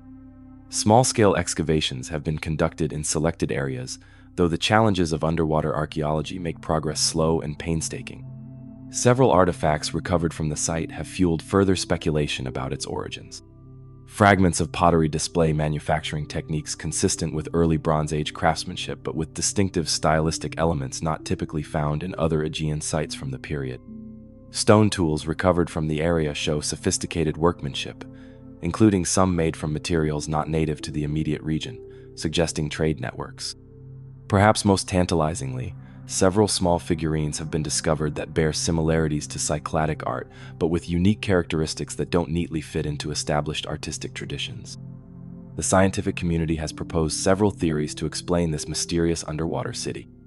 The most conservative suggestion is that the site represents an unknown outpost of an established Bronze Age culture, perhaps an early Cycladic or mainland Greek settlement that, for reasons still unclear, was not documented in later historical traditions.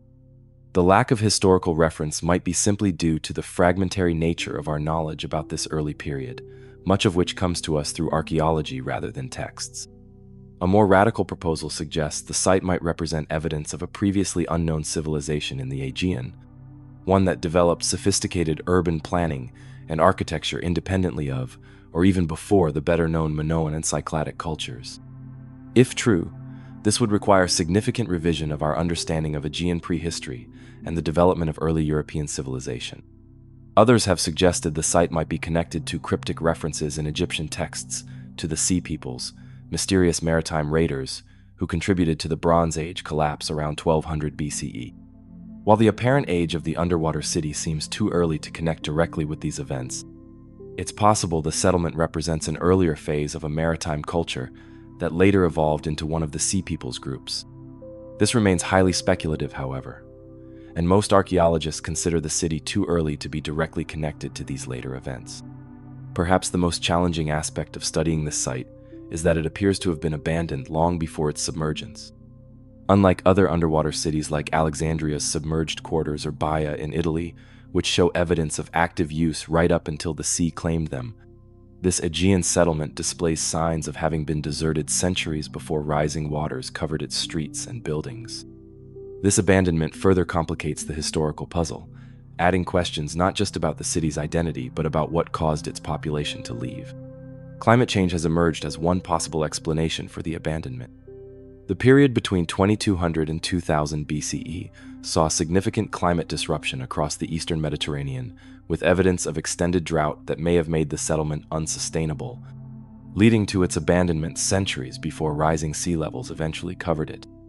This theory is supported by the absence of human remains at the site, suggesting a deliberate and orderly evacuation rather than a sudden catastrophe. Alternative theories propose that changing trade patterns, or the emergence of more powerful regional centers, might have diminished the city's importance, leading to its gradual depopulation. Without a historical name or context for the settlement, determining the specific causes of its abandonment remains challenging. The underwater city in the Aegean stands as a humbling reminder of how incomplete our knowledge of human history remains. Despite centuries of archaeological investigation in the Mediterranean, one of the most extensively studied regions in the world, entire cities can still lie undiscovered, their histories unrecorded, their very existence a surprise to modern scholars. It also highlights the potentially enormous impact of sea level rise on our understanding of human prehistory. Current estimates suggest that global sea levels have risen by approximately 120 meters, or nearly 400 feet, since the peak of the last ice age around 20,000 years ago.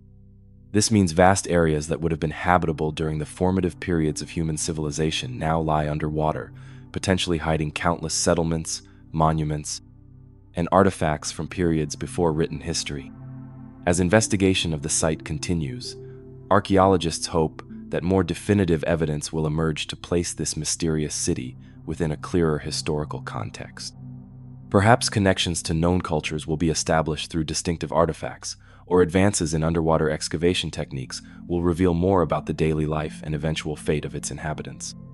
For now, the nameless city beneath the Aegean waves remains one of the Mediterranean's most intriguing archaeological enigmas, a place without history, a city without stories, a civilization without a name.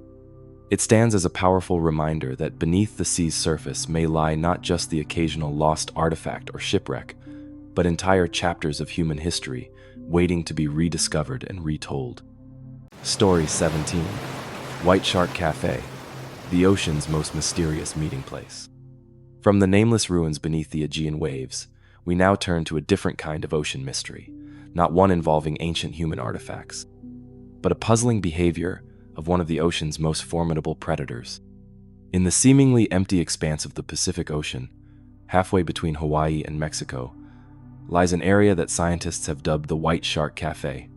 Each year, great white sharks from across the North Pacific, from California to Hawaii and even Japan, make an arduous journey to this remote, seemingly featureless region of open ocean. They remain there for months, engaging in behaviors that defy explanation, before dispersing back to their coastal feeding grounds. What draws these apex predators to this mysterious rendezvous point in one of the most nutrient-poor regions of the Pacific? What are they doing there? And why has this behavior, only discovered in 2002, remained hidden from human observation for so long? Let's dive into one of the most baffling mysteries of marine biology, a puzzle that continues to challenge our understanding of these magnificent and misunderstood creatures. The story of the White Shark Café began with a simple but ambitious scientific question. Where do great white sharks go when they're not patrolling the coastal waters where we typically observe them? For centuries, these massive predators had been documented along coastlines worldwide, from the seal colonies of South Africa to the elephant seal rookeries of California's Farallon Islands. But their movements beyond these familiar hunting grounds remained largely unknown, a glaring gap in our understanding of one of the ocean's most iconic species. In the early 2000s, this began to change as advances in satellite tagging technology allowed researchers to track marine animals over unprecedented distances and durations. Dr. Barbara Block of Stanford University's Hopkins Marine Station, along with colleagues from the Monterey Bay Aquarium, attached sophisticated satellite tags to great white sharks off the California coast. These tags were designed to record location, depth, water temperature, and other data for up to a year before detaching and transmitting their stored information to satellites. When the first batch of tags began reporting back in 2002, the data revealed something completely unexpected. Instead of staying near the productive coastal waters where food was abundant, many of the tagged sharks were traveling thousands of kilometers offshore, converging in a remote area of the Pacific Ocean, roughly halfway between Baja California and Hawaii. This region, spanning approximately 160,000 square kilometers, appeared to be a deliberate destination, not merely a pass-through point on the way to somewhere else. Even more puzzling was that this oceanic region seemed to offer nothing that would attract a predator like the great white shark. Unlike coastal areas teeming with seals, sea lions, and other prey species, this part of the Pacific is often referred to as an oceanic desert, a region with minimal biological productivity compared to the nutrient-rich waters along continental shelves. The prevailing question was immediate and obvious. What were these massive predators doing there? The mystery deepened as more tags reported similar findings. Year after year, the pattern repeated. White sharks would spend months feeding in coastal waters, then undertake a long migration to this remote oceanic region, remain there for weeks or months, and finally return to their coastal feeding grounds. The regularity and precision of these movements suggested a deeply ingrained behavior, not random wandering. Scientists named this gathering spot the White Shark Café, a playful term for what appeared to be an important, if puzzling, meeting place. Analysis of the tag data revealed even more curious behaviors. While at the café, the sharks' diving patterns changed dramatically. Along the coast, great whites typically perform relatively shallow dives, rarely descending below a few hundred meters. But in the café, researchers documented what they called rapid oscillatory diving, a pattern where the sharks would descend to depths of 400 to 500 meters and then rapidly ascend, repeating this yo-yo-like movement up to 140 times per day. Even more intriguing was the difference in behavior between male and female sharks. Male sharks engaged in these rapid dives much more frequently, sometimes continuing the pattern around the clock for weeks at a time. Females, while they also performed these dives, did so less intensely and more sporadically. This gender difference suggested the behavior might be connected to reproduction, perhaps a form of courtship display by the males. As the years passed and more sharks were tracked, researchers realized that the White Shark Café wasn't just attracting a few individuals. It appeared to be a gathering point for much of the North Pacific white shark population. Animals tagged in locations as distant as California, Hawaii, and even Japan would make the long journey to this same region, timing their arrivals to converge there in the late winter and spring months. The discovery of the White Shark Café challenged numerous assumptions about great white behavior and ecology. These animals had long been considered primarily coastal predators, tightly linked to seal and sea lion colonies. The revelation that they spent a significant portion of their lives in the open ocean, far from any obvious food source, suggested there was a major gap in our understanding of their life history. In 2018, a major expedition set out to investigate the White Shark Café firsthand. The research vessel Falkor, operated by the Schmidt Ocean Institute, traveled to the precise coordinates where the tagged sharks were gathering. For the first time, scientists were able to directly observe and sample this mysterious region during the peak of shark activity. Their findings added new layers to the puzzle. Using advanced sonar systems, the team detected a deep layer of small organisms, likely squid, fish, and zooplankton, at exactly the depths where the sharks were conducting their rapid dives. This suggested that despite the region's reputation as an oceanic desert, it might contain an unexpected concentration of deep-water prey. DNA analysis of water samples confirmed the presence of species that could potentially serve as food for the whites, including certain types of squid and small fish. But the prey density appeared far too low to explain the sharks' attraction to the area, particularly given the energy expenditure required to travel thousands of kilometers and perform constant deep dives. If feeding were the primary motivation, there are far richer hunting grounds along the coast. Something else must be drawing these animals to this specific region. The reproductive hypothesis remains one of the most compelling explanations. The gender-specific diving behaviors, the timing of the gathering during spring months, and the fact that virtually the entire North Pacific population seems to participate all point to a possible mating function for the Café. Perhaps this remote oceanic region serves as a kind of neutral meeting ground where sharks from different coastal populations can find mates, increasing genetic diversity. However, no one has ever directly observed white sharks mating, not at the Café or anywhere else. This crucial life event remains one of the many enduring mysteries surrounding these creatures. If reproduction is indeed occurring at the Café, it would be a remarkable discovery about one of the ocean's most studied predators. Another theory suggests the Café might be related to navigation rather than reproduction. The region lies along a feature called the North Pacific Subtropical Front, where cold northern waters meet warmer southern currents. This creates distinctive temperature gradients and other oceanographic features that could potentially serve as navigational cues for the sharks, perhaps helping them calibrate their internal navigation systems before dispersing back to coastal feeding grounds. Some researchers have proposed more speculative explanations. Could the rapid deep dives serve some physiological purpose we don't yet understand? Might they help regulate body temperature, detoxify the body after months of heavy feeding on seals, or serve some other function related to the shark's unique metabolism? Without the ability to directly study the sharks during these deep dives, such questions remain difficult to answer. What makes the White Shark Café particularly fascinating is that it was completely unknown until the advent of satellite tagging technology in the early 2000s.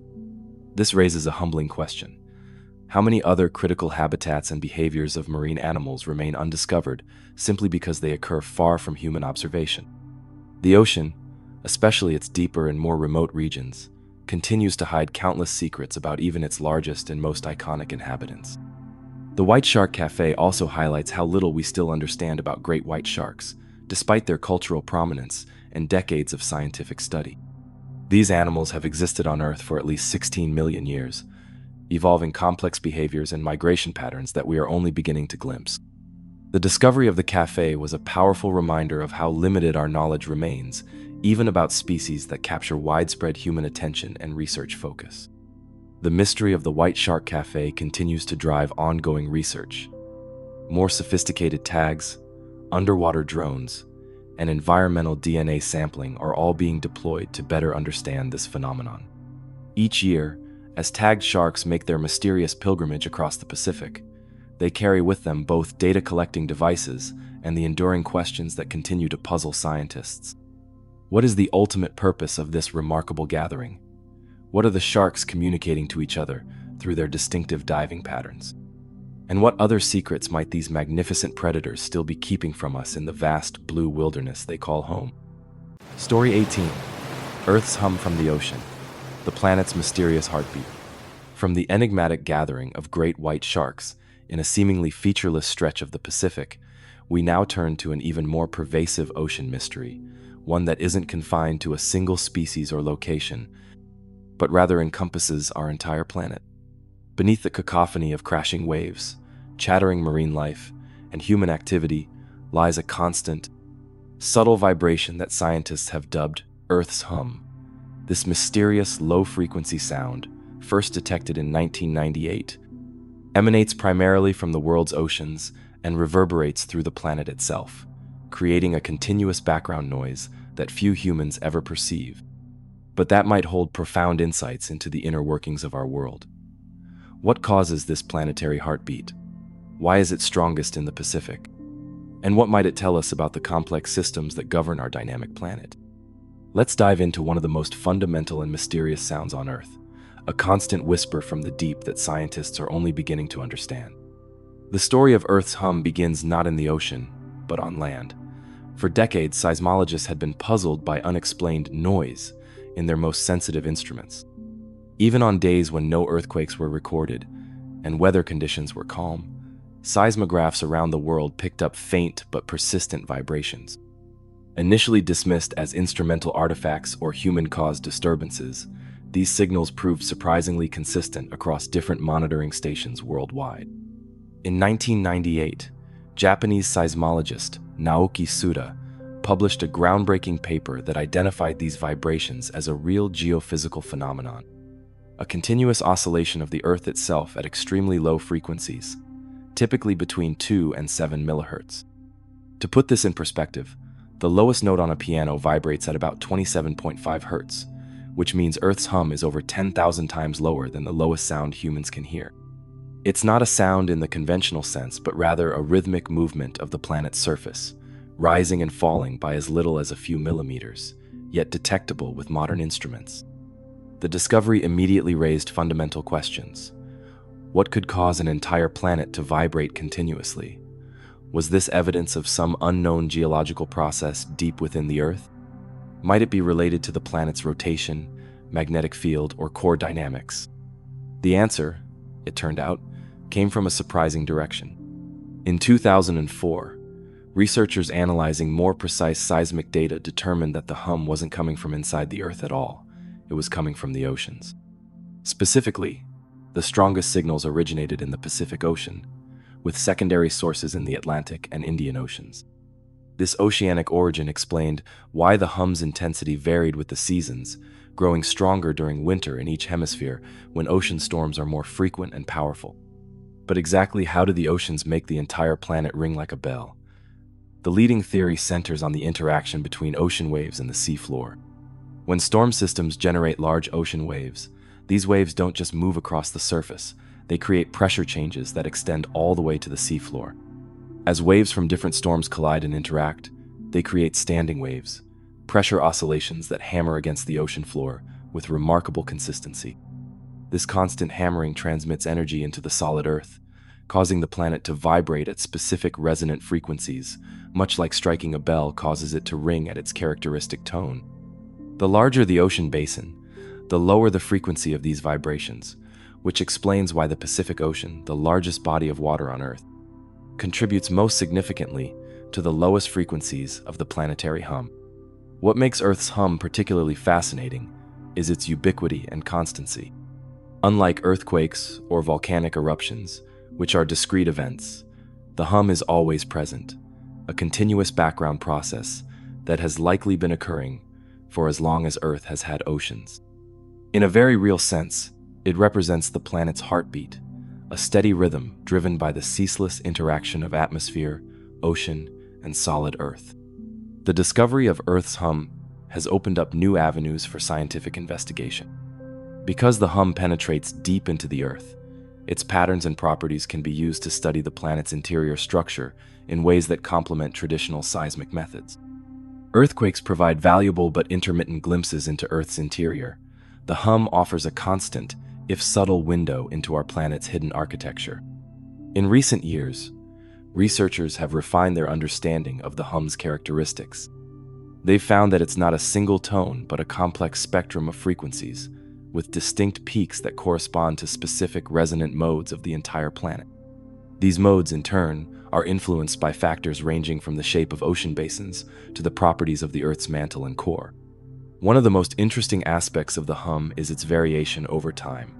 The intensity changes not only with seasonal weather patterns, but also with longer-term climate phenomena like El Niño and La Niña. This connection to climate dynamics suggests that the hum might serve as a valuable indicator of how climate change is affecting large-scale ocean processes. As storm patterns shift and ocean circulation changes in response to global warming, the character of Earth's hum may change as well, potentially providing a new metric for monitoring these planetary scale adjustments. The hum also varies geographically in intriguing ways. While the Pacific Ocean is the dominant source, certain regions within each ocean basin contribute disproportionately to the signal. Areas where the seafloor topography interacts most effectively with wave energy, such as continental shelves, underwater ridges, and the edges of deep ocean trenches, appear to be particularly important in generating the vibrations that compose the hum. Researchers have also discovered that the hum isn't the only mysterious sound emanating from the oceans. In 2014, scientists identified another unexplained acoustic phenomenon, a distinctive pattern they named the microseism, occurring at slightly higher frequencies than the hum but still below the threshold of human hearing. Unlike the hum, which is fairly constant, microseisms show more variation and appear to be more directly tied to specific storm systems and ocean conditions. Together, these subtle vibrations form a continuous soundtrack to our planet's dynamic processes, a complex symphony that reflects the intricate interplay of wind, water, and solid Earth. By studying these sounds, scientists are gaining new insights into everything from ocean dynamics to climate change to the fundamental structure of the planet itself. Perhaps most remarkably, Earth isn't the only planet that hums. NASA's InSight lander, which touched down on Mars in 2018, has detected similar low-frequency vibrations on the red planet. Despite Mars lacking oceans, its thin atmosphere and dust storms appear to interact with the surface in ways that generate resonant vibrations throughout the planet. This discovery suggests that planetary hums may be common throughout the solar system and beyond, each world singing its own unique song determined by its size, composition, and environmental conditions. The study of Earth's hum represents a fascinating convergence of disciplines: oceanography, seismology, meteorology, and planetary science all contribute to our understanding of this phenomenon. It reminds us that even in an age of advanced technology and global monitoring networks, fundamental processes of our planet can remain hidden in plain sight, detectable but unexplained for decades. The hum also serves as a powerful metaphor for the interconnectedness of Earth's systems. The atmosphere drives the oceans vibrate the solid Earth, and the resulting oscillations propagate throughout the planet, influenced by structures from the seafloor to the inner core. No part of the Earth system operates in isolation. Each component influences and is influenced by the others in a complex dance of matter and energy. As our instruments become more sensitive and our analytical techniques more sophisticated, we may uncover additional layers to the mystery of Earth's hum. Perhaps variations in the signal will reveal previously undetected features deep within the planet, or changes in its pattern might alert us to subtle shifts in ocean circulation before they become apparent through other means. For now, the hum remains a gentle reminder of how much we still have to learn about our home planet, a constant whisper from the deep that speaks to the dynamic, interconnected nature of the Earth system, and the ongoing dialogue between land, sea, and sky that has shaped our world for billions of years. As Earth's mysterious hum continues to resonate through the planet, vibrating beneath our feet even as you watch this video, we come to the end of our journey through the ocean's most perplexing enigmas. From haunting sounds that echo across thousands of miles, to ghostly creatures glimpsed only in their dying moments, to ancient ruins claiming no place in history, to natural formations that seem too perfect to be accidental, the waters that cover over 70% of our planet continue to challenge our understanding and captivate our imagination. What makes these oceanic mysteries so compelling isn't just their strangeness or their scientific significance, it's what they reveal about the limits of human knowledge. Despite all our technological advances, satellite mapping, and submersible exploration, we've mapped more of the surface of Mars than we have of our own ocean floor. The sea remains our planet's greatest wilderness, a vast blue frontier where new discoveries aren't just possible but inevitable. Perhaps even more humbling is the realization that many of these mysteries exist right beneath our noses. The White Shark Café has likely been a gathering place for great whites for thousands of years, yet we only discovered it in 2002. Earth's oceanic hum has been vibrating through the planet since there were oceans, yet we only detected it in 1998. The purple orb was found not in some remote, unexplored trench, but in the relatively well-studied waters off California. What else might be out there? hidden in plain sight, waiting for the right technology or the right moment to reveal itself. The ocean teaches us patience and humility. Some mysteries, like the hydrothermal vent ecosystems, eventually yield their secrets to persistent scientific inquiry. Others, like the disappearance of Sandy Island or the Bimini Road controversy, remind us that even our most trusted maps and historical narratives can contain errors and uncertainties. And still others, like the Julia Sound or the Stronsay Beast, may never be fully explained, fleeting moments captured incompletely, their full context lost to time. As our climate changes and human impacts on the ocean intensify, some of these mysteries take on new urgency. Understanding phenomena like the concentrated microplastics in the Great Pacific Garbage Patch, or the relationship between oarfish appearances and seismic activity, isn't just an intellectual exercise. It could have profound implications for our survival and well-being as a species. Other mysteries speak to something deeper, our innate human fascination with the unknown. When we look at a perfectly striped Antarctic iceberg, or contemplate what creature could grow from the massive Leptocephalus Giganteus larvae, we experience the same wonder that has drawn humans to the sea since our earliest days. We're reminded that despite all our knowledge and technology, the ocean remains a place of magic and mystery, a realm where our understanding will always be incomplete. So the next time you stand at the shore, watching waves roll in from the horizon, remember what lies beneath those waters, not just the mysteries we've explored in this video, but countless others still waiting to be discovered. The greatest unexplained enigmas may not be those we've already found, but those that remain hidden in the vast blue depths, patient and timeless, waiting for the moment when human curiosity and ingenuity finally bring them into the light. The ocean's mysterious voice continues to call to us, sometimes in a haunting upsweep, sometimes in a mournful Julia, sometimes in the planetary hum that resonates through rock and water alike. Those who listen closely enough might just hear hints of the next great mystery waiting to be solved. What unexplained ocean mystery fascinates you the most? Let me know in the comments below, and if you've enjoyed this dive into the deep unknown, consider joining our community of ocean explorers by subscribing. Until next time, keep your curiosity boundless and your sense of wonder intact. The ocean's greatest mysteries might be the ones we discover next.